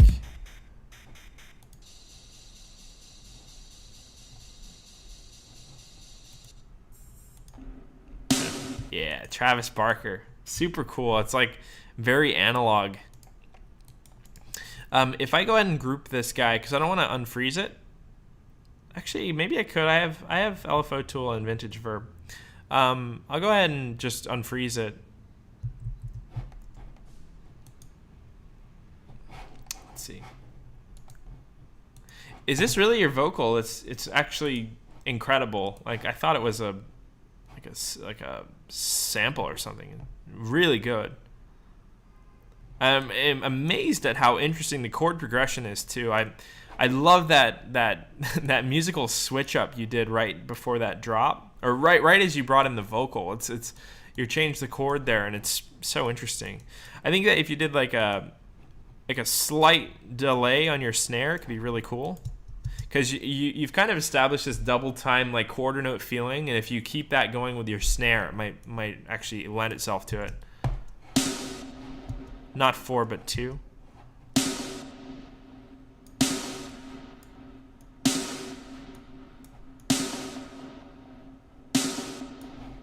Yeah, something like that. So you get this nice like falling.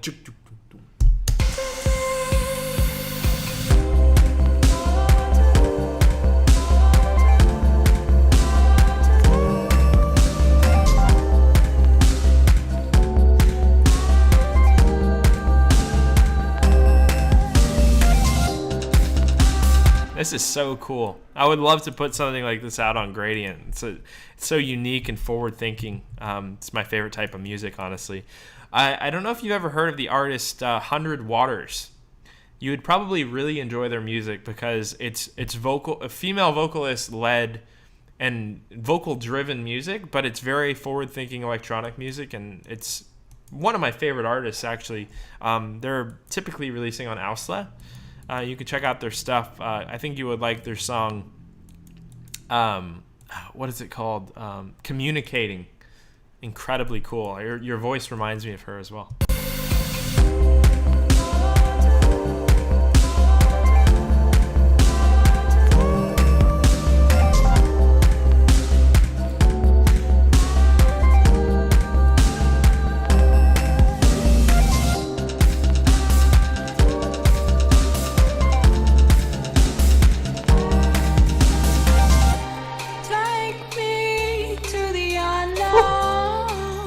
So cool.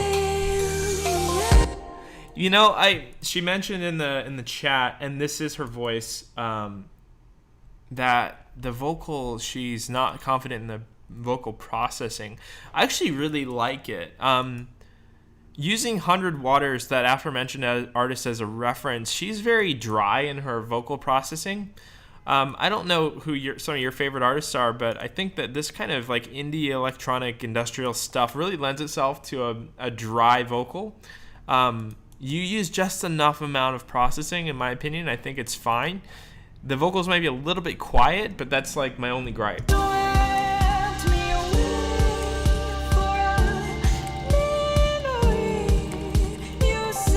I would love to collaborate.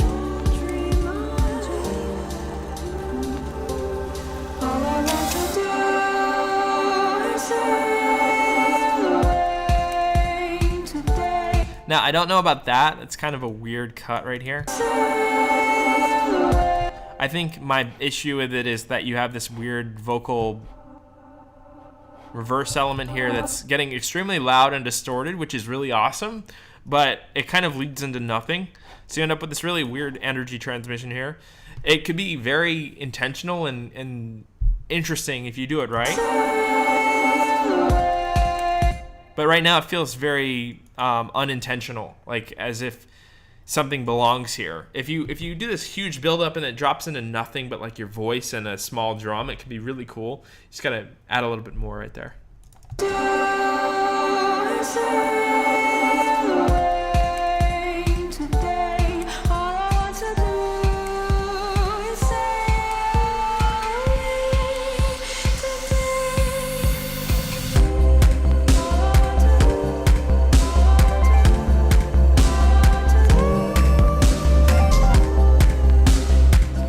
This is stunning. Yeah, I would love to work on a track. Honestly, this is really inspiring. And this is the type of stuff that I look for Graydient, because we're always trying to push musical boundaries and make interesting and meaningful music, and I think this is like the epitome of that.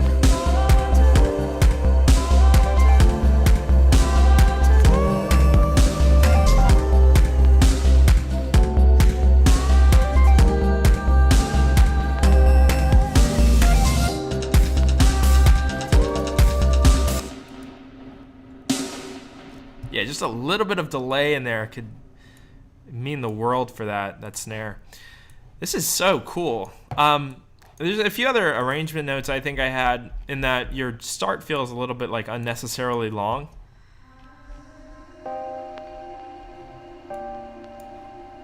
I don't want to butcher your project too much, but it's so cool with the clock.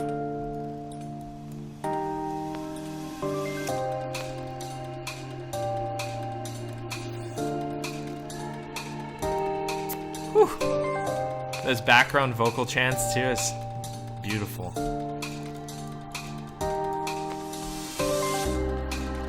I say, take me to the unknown, sail away today, at last it can be something.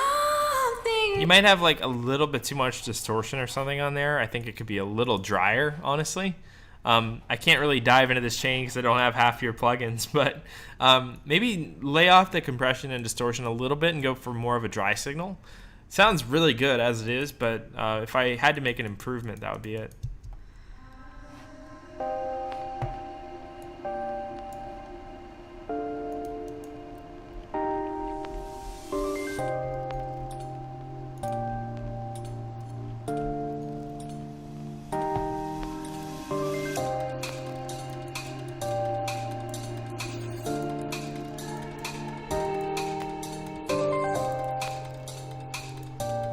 Yeah, it doesn't feel that long upon a second listen, but I do think that you can probably marry this section here and this section here into one, so you can kind of get to the vocal quicker. So like if you chopped maybe this chunk out here, or maybe like this chunk out here, sorry, and basically jump into the vocal right here. So instead of going around a second time right here, you bring in the vocal like here. I say, and just kind of marry the ideas of this phrase right here and then this one.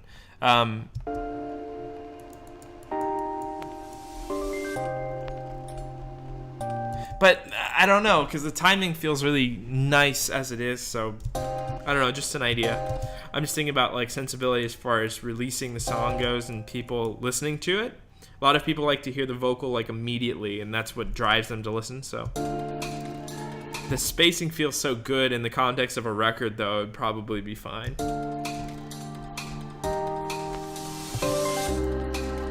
I say, take me to the unknown, sail away. Just as a you know, an exercise here, I'm just gonna delete her processing and just try to, you know, come on. Try to do my own really quick here and see if I can make it any clearer. Because I don't have half of her plugins. I'm going to have to kind of start from scratch anyway. This is kind of a cumbersome vocal chain. Not the auto-tune. Oh, I don't have your auto-tune. What do you use? Melodyne. Ah, did you not freeze it to audio? Well, I think I mean, even without tuning, it'll get the idea across. Just the processing. I'm sorry. Really quickly though, I'm just gonna try a little bit of compression. I'm sure it can't be like too out of tune. I say, take me to the unknown, sail away today at last. That sounds fine to me. It doesn't sound that out of pitch as it is. I say, take me to the unknown. What's on your vocal chain here? Endless Smile. Let me lose that. I'm actually going to lose everything on here. Unknown, sail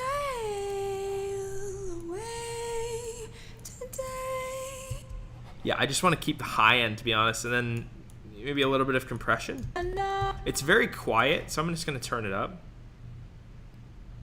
I think I'm curious what mic you're recording on, because it does sound a little bit muffled, and I think it's actually the source material. It's not your microphone, or it's not your processing. I think it might be the source. There's not a ton of top end. I say, take me to the unknown, sail away today. At last it can be something new. I say, dream on, my dreamer. Yeah, I seriously think you would like 100 Waters if you're not familiar with her, because she's incredible. I'm not familiar with your microphone, but I think that the quality of recording is the issue here more than anything. It's not the processing, because your processing sounded okay.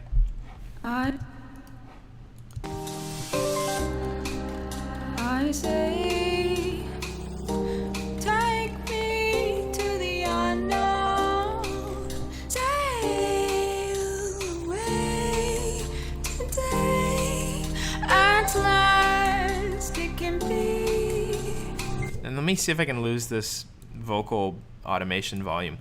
Same as the point I had earlier with the other project. I encourage you not to do this, because it makes it so I can't make on a whim a change to the volume without dealing with an automation. I'm just going to try to turn this up to like 0.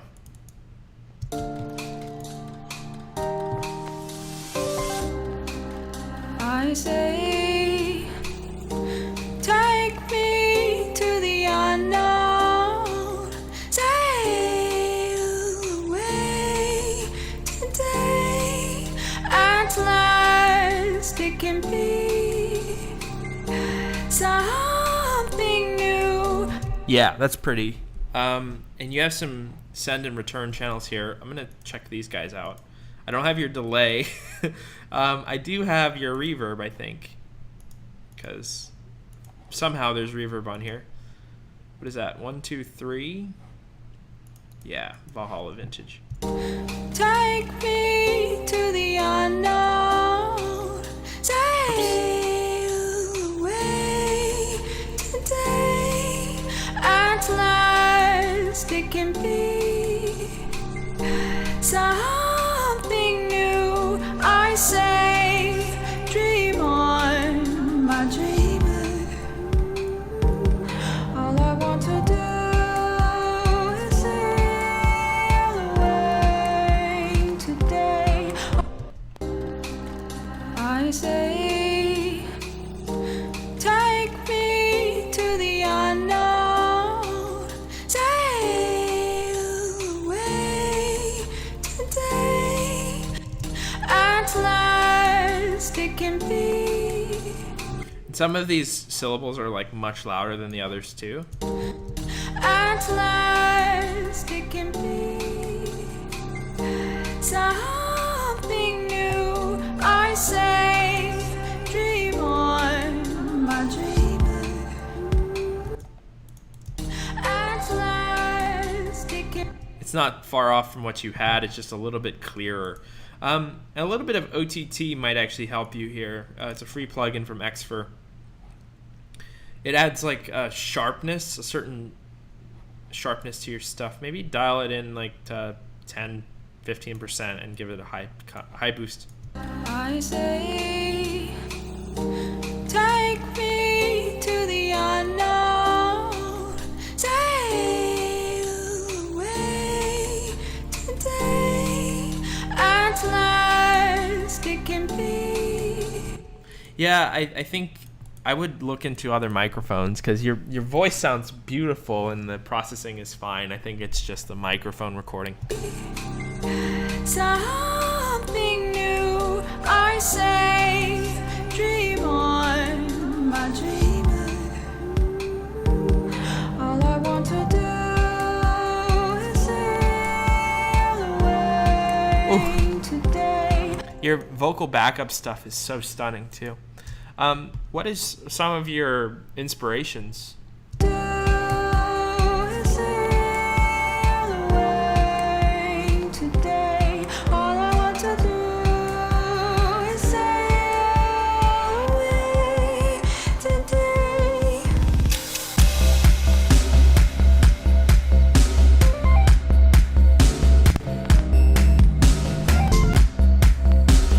Man, I would love to produce for you too. This is really cool.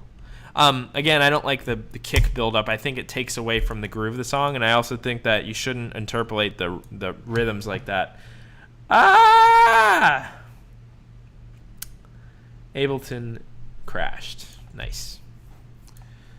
Yeah, I would 100% check out 100 Waters. You'd probably like the Japanese House too. Japanese Breakfast is also a really good artist that does this kind of stuff. Your classical violinist changing career, amazing. This is a beautiful song. So I can tell that you're a musician for sure. My cat loves it too, as you can see. All right. See if this thing will relaunch, but unfortunately it crashed.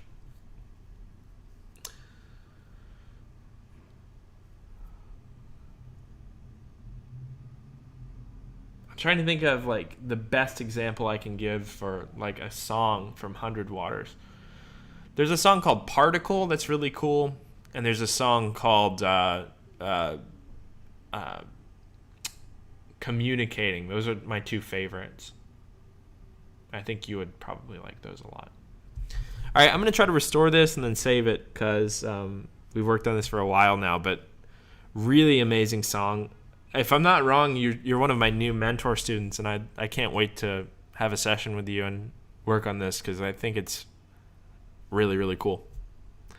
Seriously cool. lots of potential to do really, really cool things with. Come on, live. Don't give me this right now.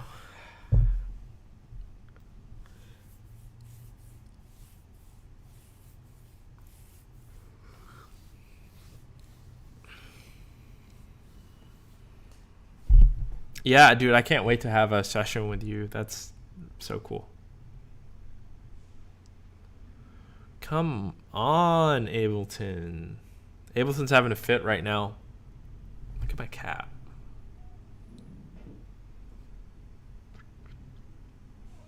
Hi, baby.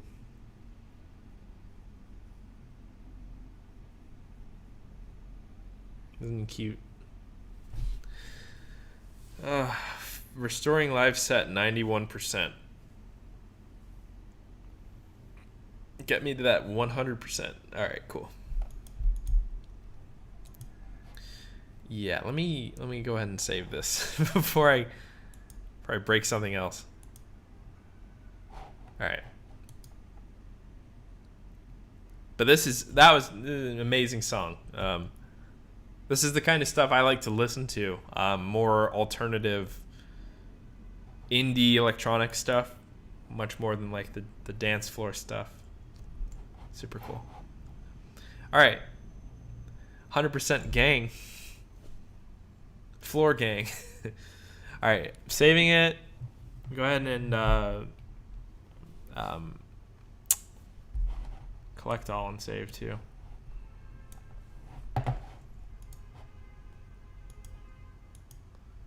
And then we're going to move on to the last one of the day, which is... or no, actually we have one more after this. This is Cyberluke something? Generation of Love. And then there was one more, and it was Dual Set FCs. So I'm going to make sure we have his. I'm sure I downloaded it. Is it DFC? I believe it is. Yeah.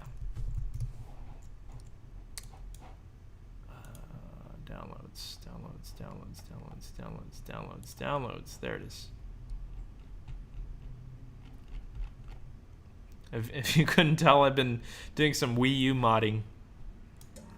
All of the homebrew stuff. Yeah, let me go ahead and open this up. We're loading in, let's see, the other one. Then we'll check that out. Yeah, dude, that was incredible. I'm like blown away by that last one. So cool. Like so unique. Those sort of things are like what I make music for, is like unique, passionate music like that. All right. Next up we have Cyberluke Generation of Love. Let's check this out.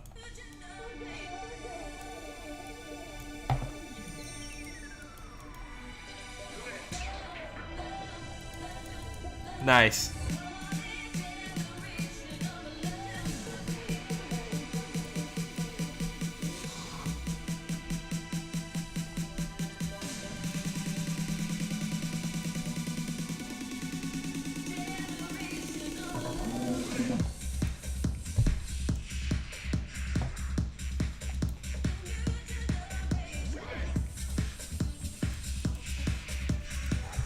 Oh, audio thing failed again, probably because of the,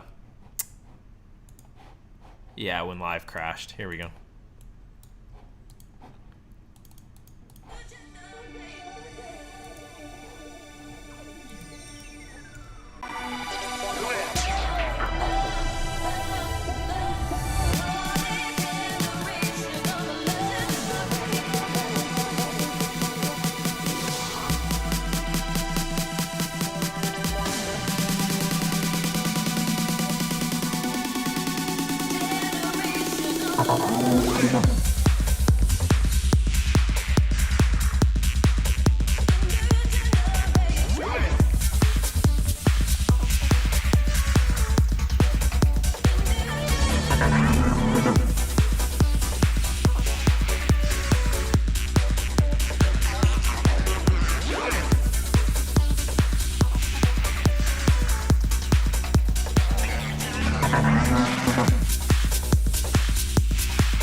Okay, I really like your kick and your bass sound. That's one of the strongest points that have stuck out to me already.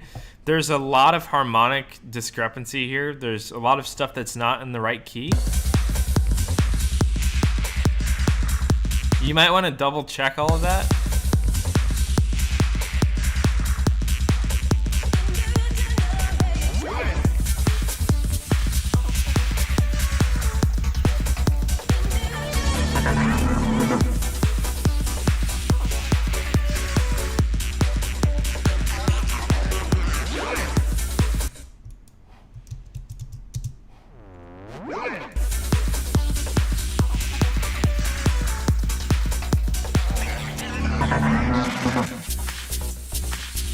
Okay, the drums sound fine as they are, so I'm just gonna mute those. We gotta address some of these musical discrepancies here, because that's the biggest problem I'm hearing.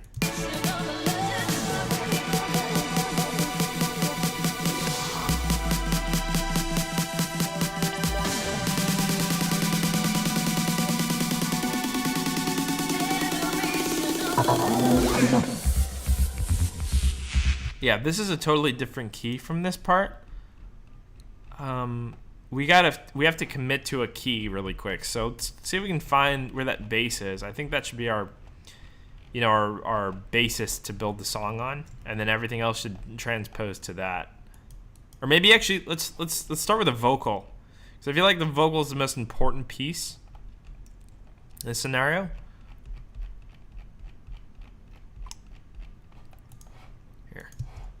Generation of love. That's the key right there. Yeah, so I know this to be true if we were to play that note. Let's see.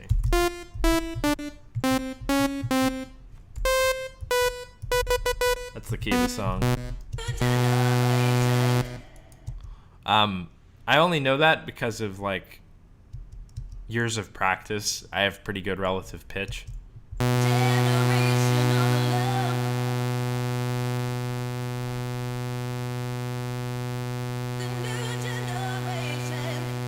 Yeah.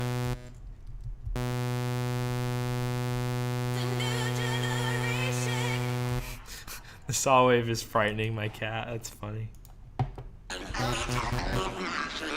So it's the B. It's the song's in B minor, and we'll have to transpose everything to B minor now. So let's go ahead and find that bass. Generation of love. Where is that bass?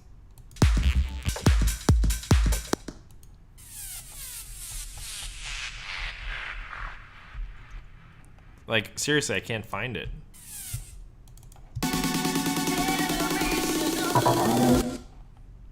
Not in there. Not here.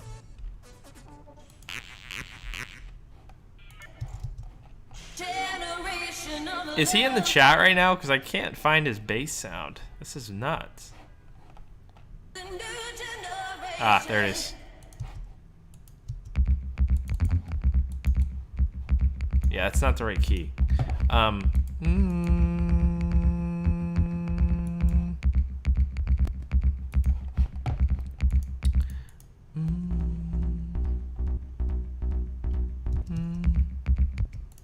Let me look at spectrum here, and we can figure out spectrum.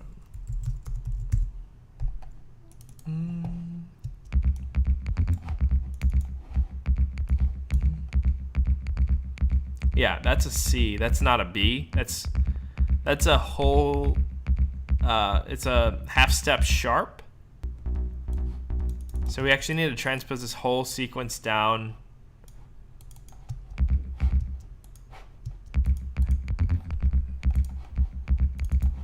A semitone, I believe. Yeah, we're at C. Songs in B.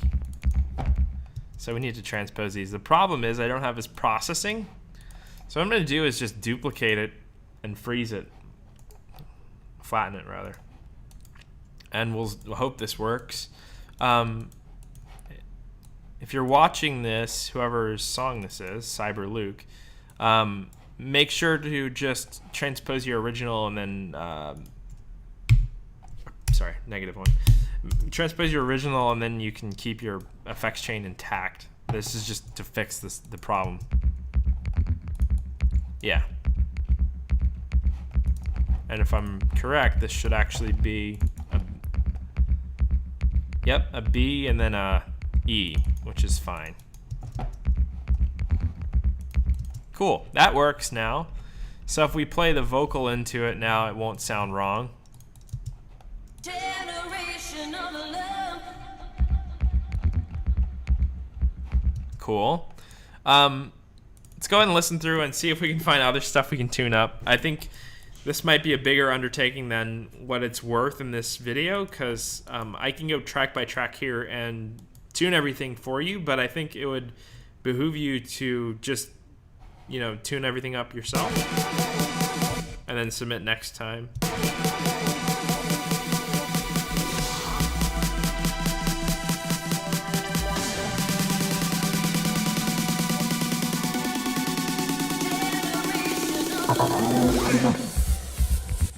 I could be wrong, but I don't think this is in key either.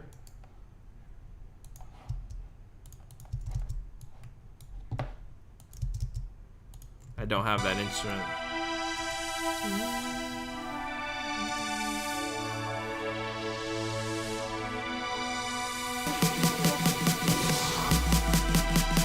Like, notes of it are, but the progression itself doesn't, like, lend itself to the key of B.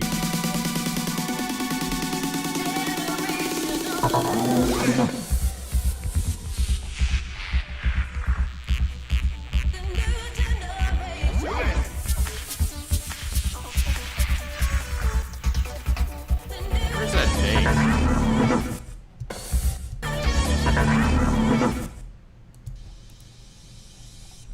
Where's that big, like, I think it's this guy? Nope. This one? That's correct. This is not. It's way too loud, too.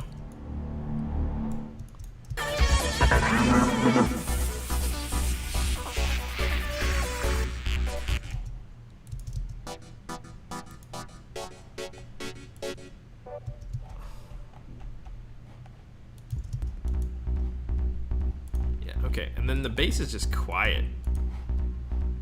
Probably because I don't have your plugins. But we fixed the problem with the tuning, which is good. If I just throw a compressor on here and just kind of crank it, let's see if we can make this sound better. Let's turn the drums back on.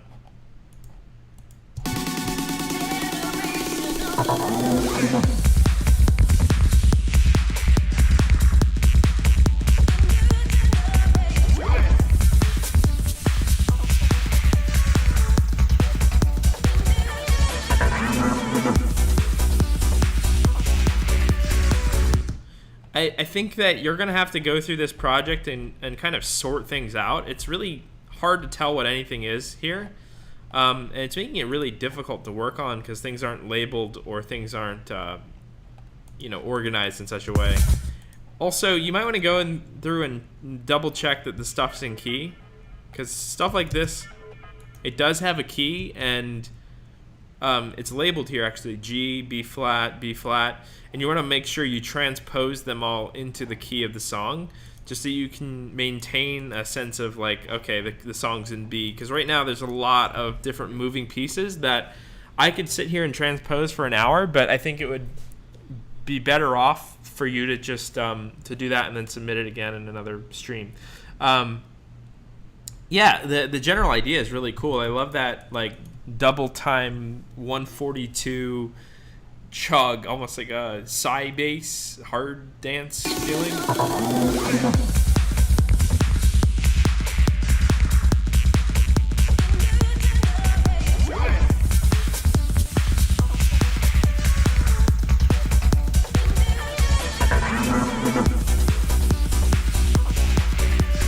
Like, for example, I don't even know where that lead is. Maybe this one?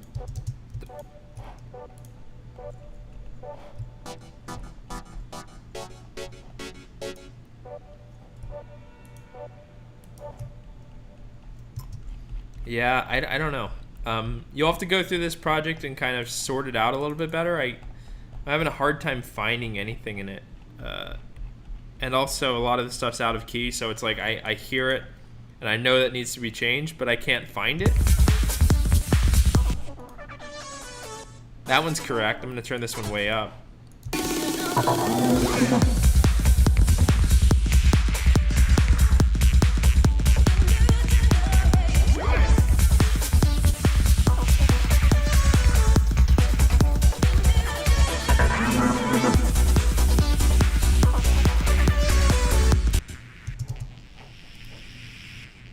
Yeah, make sure all these guys are in key, and if you do use these and you end up using them in the final song, try to get rid of some of the bottom end. They're kind of heavy.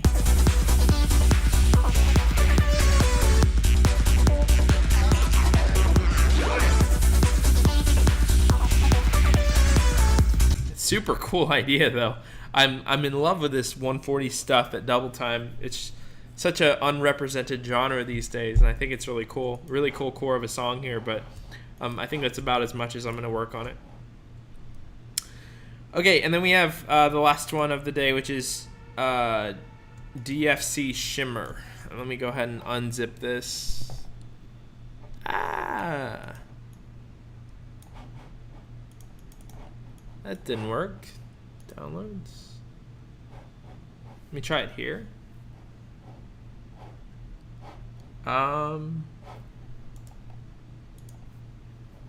It's saying the archive is okay. Never mind. There we go. What is your project called? Dual Set FC.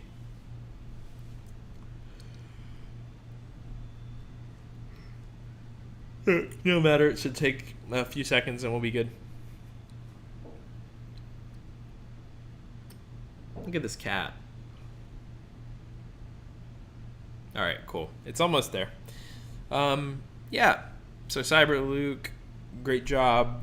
Keep working on this guy and try to correct some of those harmonic problems and resubmit in the next one. Meow. Meow. Meow. I can, hold on. Here.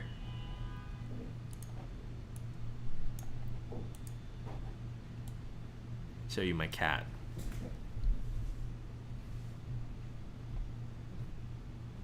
All this unarchives. I'm gonna open the blinds a little.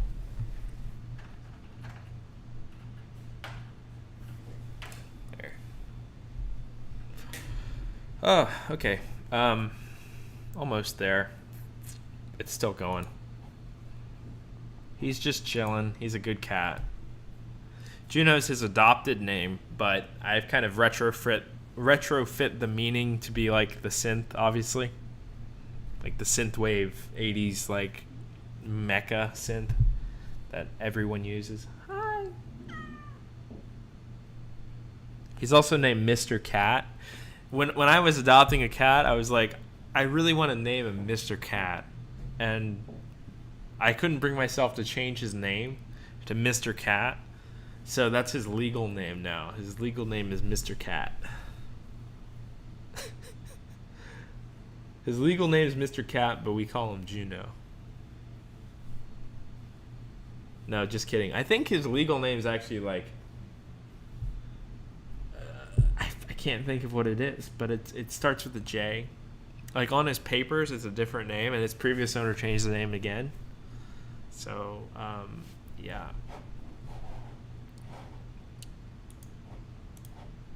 Saying that some of your samples are corrupted here, but I think it'll be fine. All right, let's go ahead and open Shimmer and give this thing a check out. The last name is Cat, yes.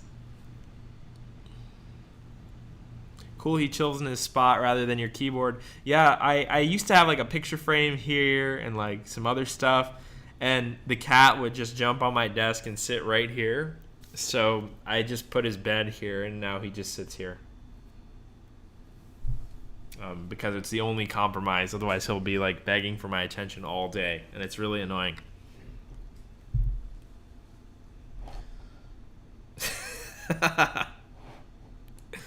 Yeah.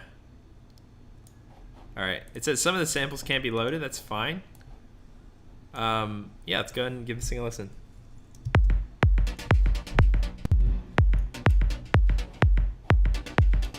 I think this is the same key as the last one, surprisingly.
Gives me like Anjuna Beats vibes.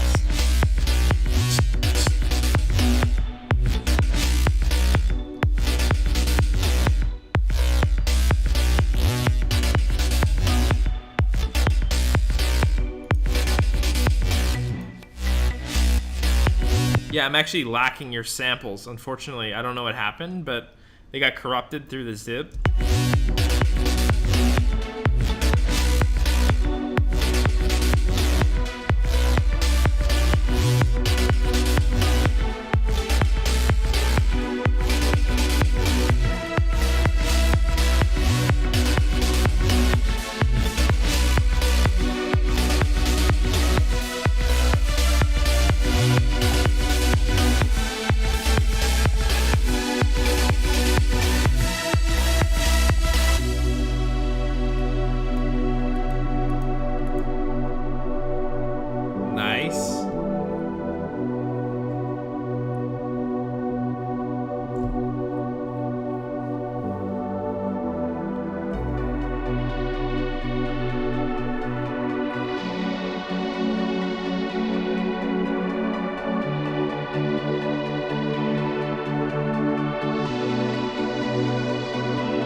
Yeah, I can tell some stuff is missing.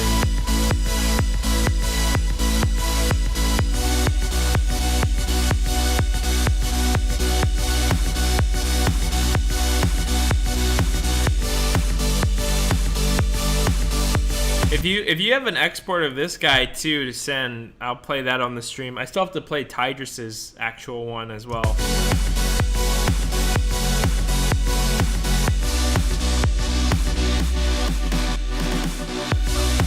I do have some mixing things to note here as well, just in general.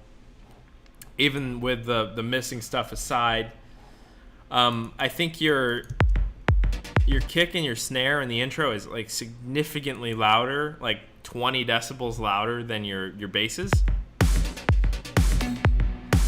Like this should be like here.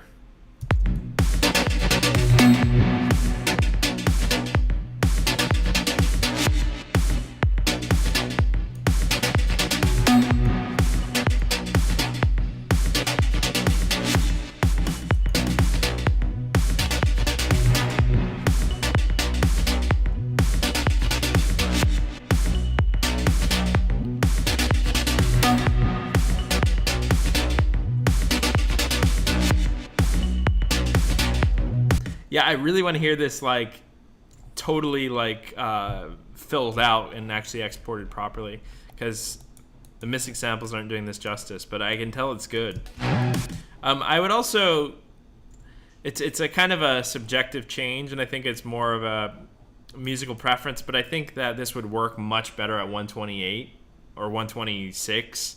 125 kind of drags a bit. Like if we put this at 128, it would have that more Anjuna feel.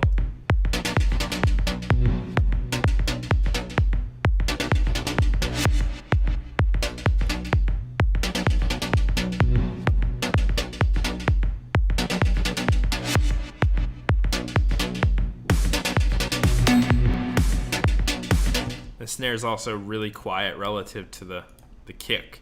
But again, I don't know if that's because I'm missing your snare or if it's because it's actually quiet. It's a negative 35.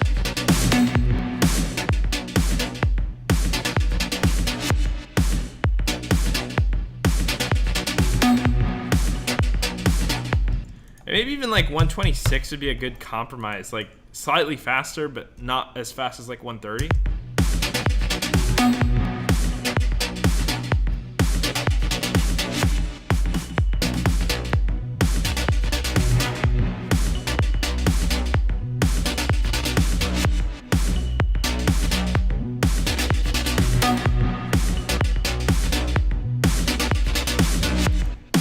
Snare kind of drags a little too long too. I would say put it through a transient shaper. If you don't have a transient shaper, it's easy enough to just go in and grab the snare and shorten it up a bit. I think it's a little too long right now. Go ahead and do this. And then also on your EQ for your snare, go ahead and, give it a high bump and a little bit of a low cut. It's a little bit too aggressive right now. On the bottom, yeah. Maybe somewhere in between here if you meet them in the middle. This kind of drags a bit. This is a little too short. Yeah, something like that's probably fine.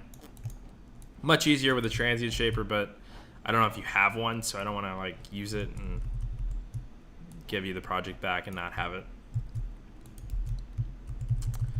Do that. Bam.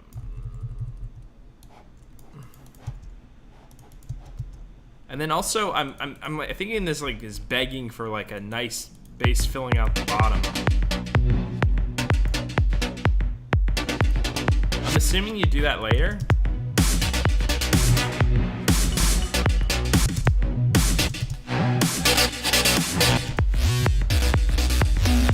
You still don't introduce what I'm talking about. I'm more so talking about like a mid kind of thing like this.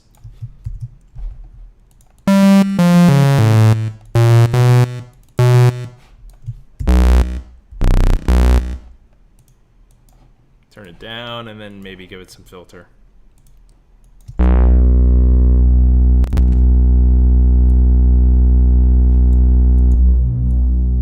Maybe like grease it up a bit with some voices.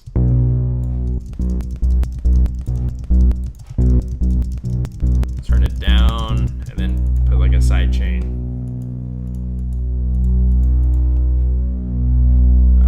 Kick. Side chain. There you go.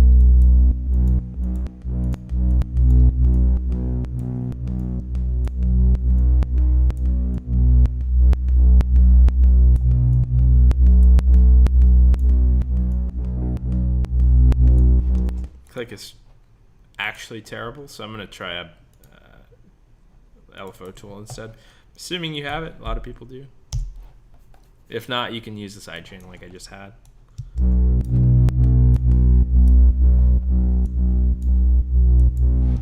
Yeah, I just want some low mid. It didn't have any before. Maybe bring it in like here.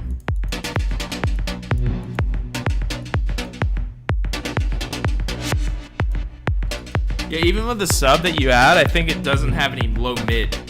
You're kind of lacking in that octave, the C0 to 1.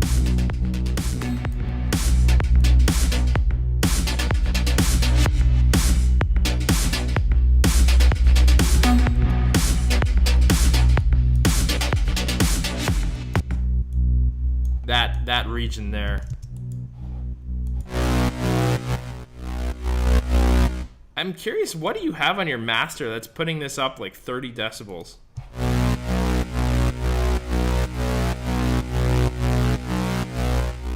Ah, it's your saturator.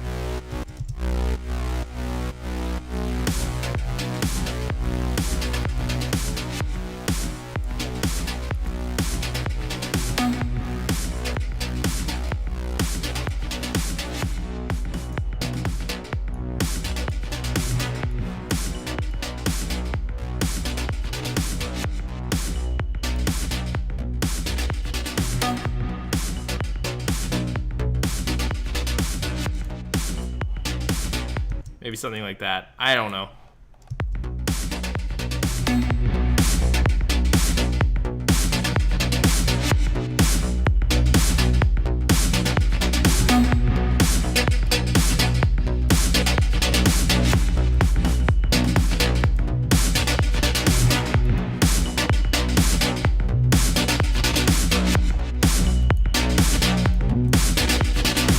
Yeah, it fills out the low mids.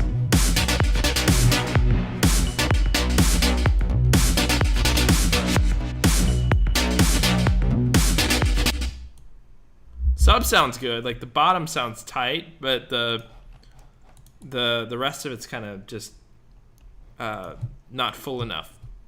Tiger says you could probably just copy the MIDI from that main bass. Yeah, we can try that. Like this.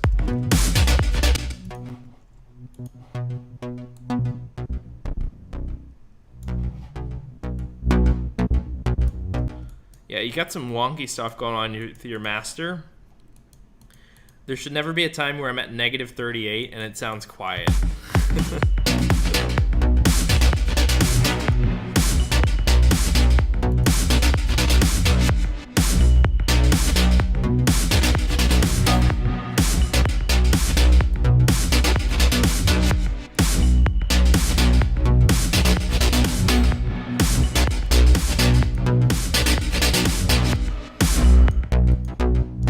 I don't know if this would be out of character or not. Let me go ahead and back that up and just go back to the root note. Actually, I'll use what we have, and I'll just do this.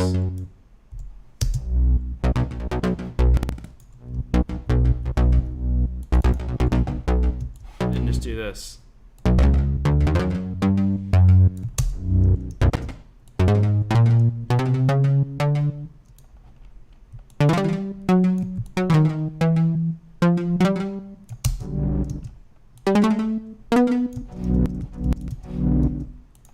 Might be too like prog.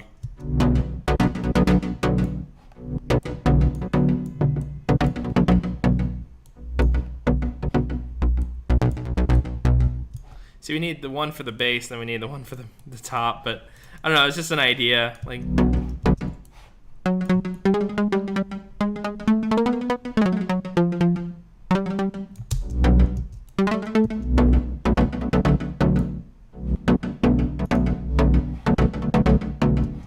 has that big like Porter Robinson kind of feeling, but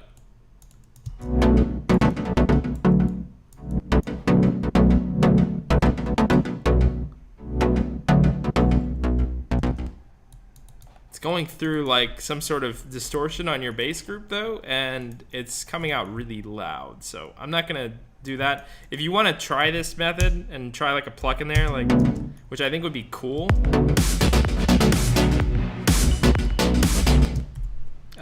You can grab that MIDI clip and try it yourself, but I think this helps more than needed. Oh man, you're going plus 10, plus 10, plus 10. And then to a limiter. Why is this so quiet? Like, there's no reason for this to be so quiet. This is weird. I think you got to work on your gain staging and your effects chains, because there's never a reason to do this. You're kind of compensating for the volume here that you could just get from turning these up 10 decibels. I'm not sure why. Oh yeah, you can just throw the link in the chat. Yeah, just throw the link in the chat. How much are you allowed to tweak the project in these streams, Julian? I just kind of do what I think would be best for the song, in my vision. So that's as far as little as I would change. There's not a ton I would change to a lot of these, and then some might require a little bit more adjustments, in my opinion. This one's sounding pretty good, though.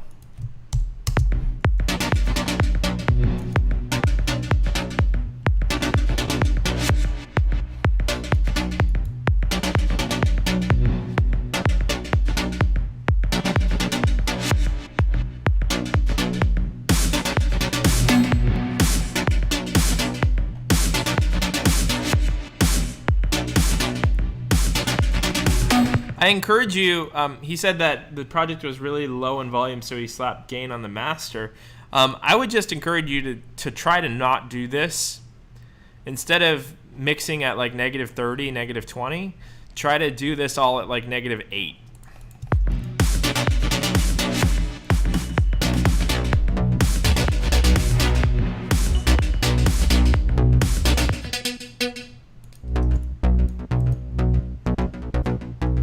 See how it fills out the bottom?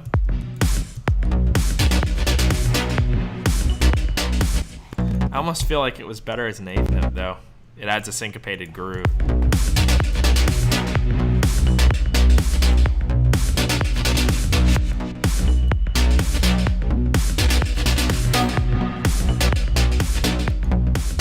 If you offset it so like every second beat does it, like, let's do this.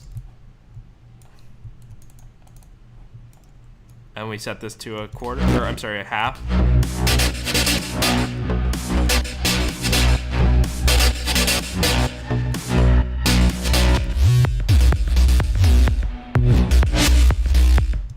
think you have too much going through like this chain. Like it's too busy of a chain. This is unnecessary. For example, you can probably just turn all of these up inside of it instead of doing that, like this.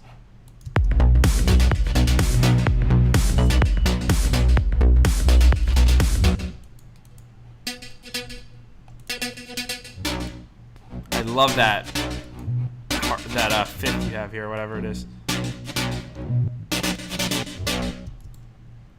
Okay, so unfreeze.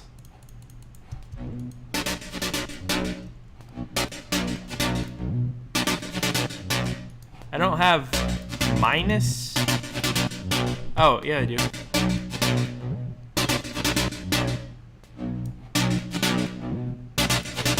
Let's just set the output a little bit louder on this side chain, and then that'll solve our problem in need of like many EQs.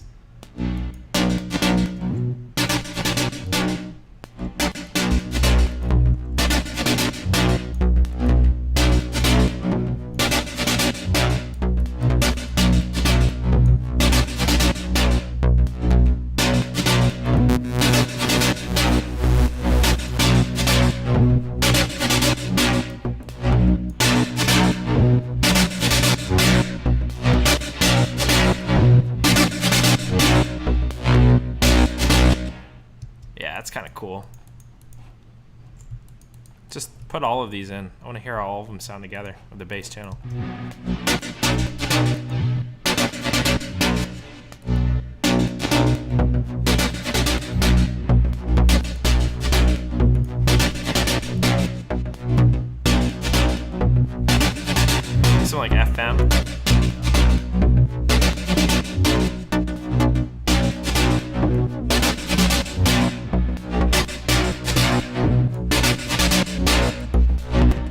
I don't know. I'm just kind of fooling around, but I think that the bass could definitely be, louder, and you don't need to do that thing where you drive it into the chain loud and then turn it down again, because you're basically, you have it low and then you turn it up and then you're turning it down again. I think that's important. I don't see it in the chat. Can you send it via like Discord or something? Whatever you have me on, just tell me what it is and I'll check it.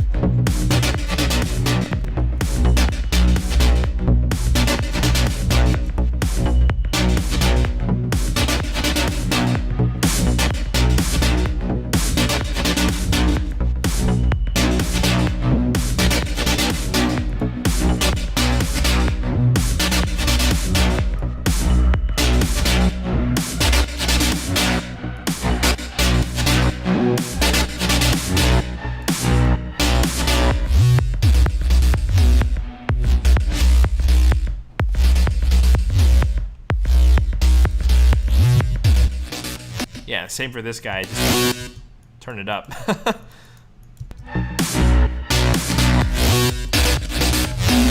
Do it on Discord.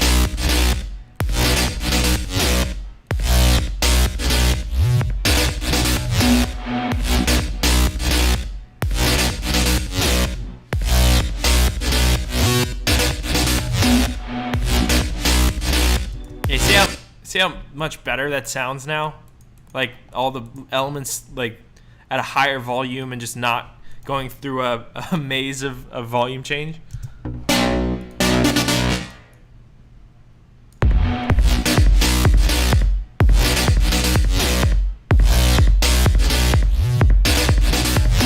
Okay, cool. He sent it in the Patreon chat. Tight. All right, this is the song that we're working on currently, but the original export that we couldn't hear. Let me switch it in my audio thing.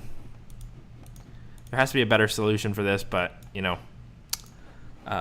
whatever works. All right, here we go.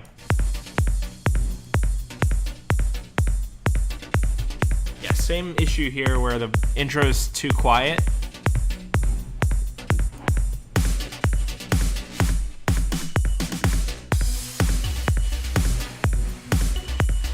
Yeah, my main problem with this is not the writing, because the writing's sick. Like the basses and the leads and all of that are really cool. It's just your volume setting. Like your basses are significantly quieter than everything else, and I think that's really detracting from your song. And I think that the reason that's the case is because you've kind of confused yourself with all of the volume adjustments. It almost seems like you're putting on another gain utility to band-aid previous gain utilities. So just try to scrap all of the volume automation and then place the level. That's the best way to do these sorts of mixes. All right, let's check this breakdown.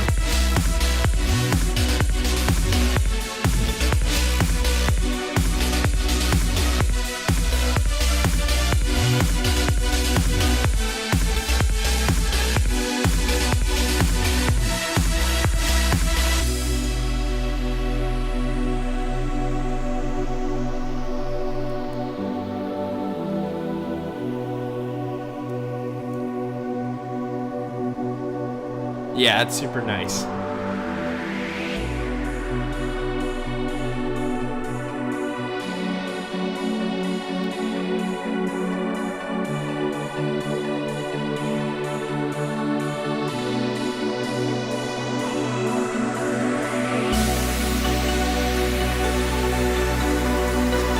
Yeah, the mix on this part seems pretty decent.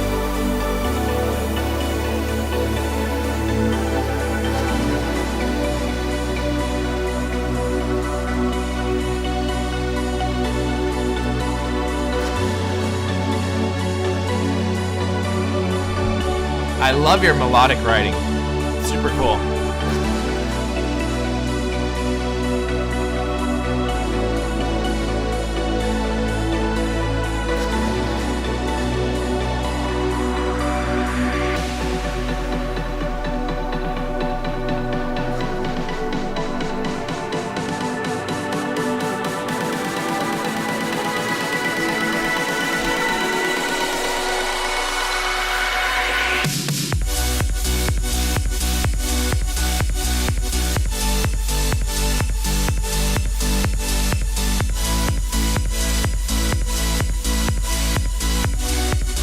Yeah, that's much better than the version in the project right now.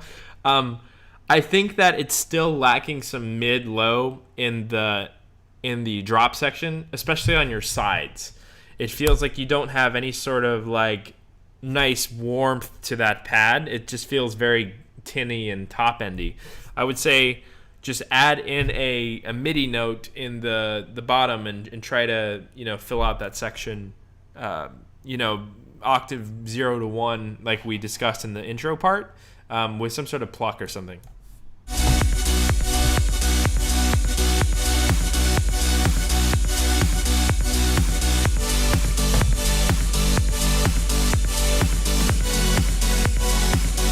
Yeah, and there's a lot of volume adjustments I think you can make further here, but I think that the fundamental problem with your mixing style is, again, it's almost like band-aiding the previous problems. And I think that if you just try to eliminate any devices in your chain that boost, 20 decibels or whatever, it would actually improve your music a lot, because then you don't have to kind of compensate for the previous one. I've never seen a project file where the sounds were at like -40 and still sounded quiet. That just kind of shows the array of effects you have in the chain there, and I think you can probably clear that up a bit more. Yeah, let's go ahead and give this one more playthrough here, and then I think we're going to call this a wrap. See how tighter that sounds? Oh yeah, you don't have audio. Here.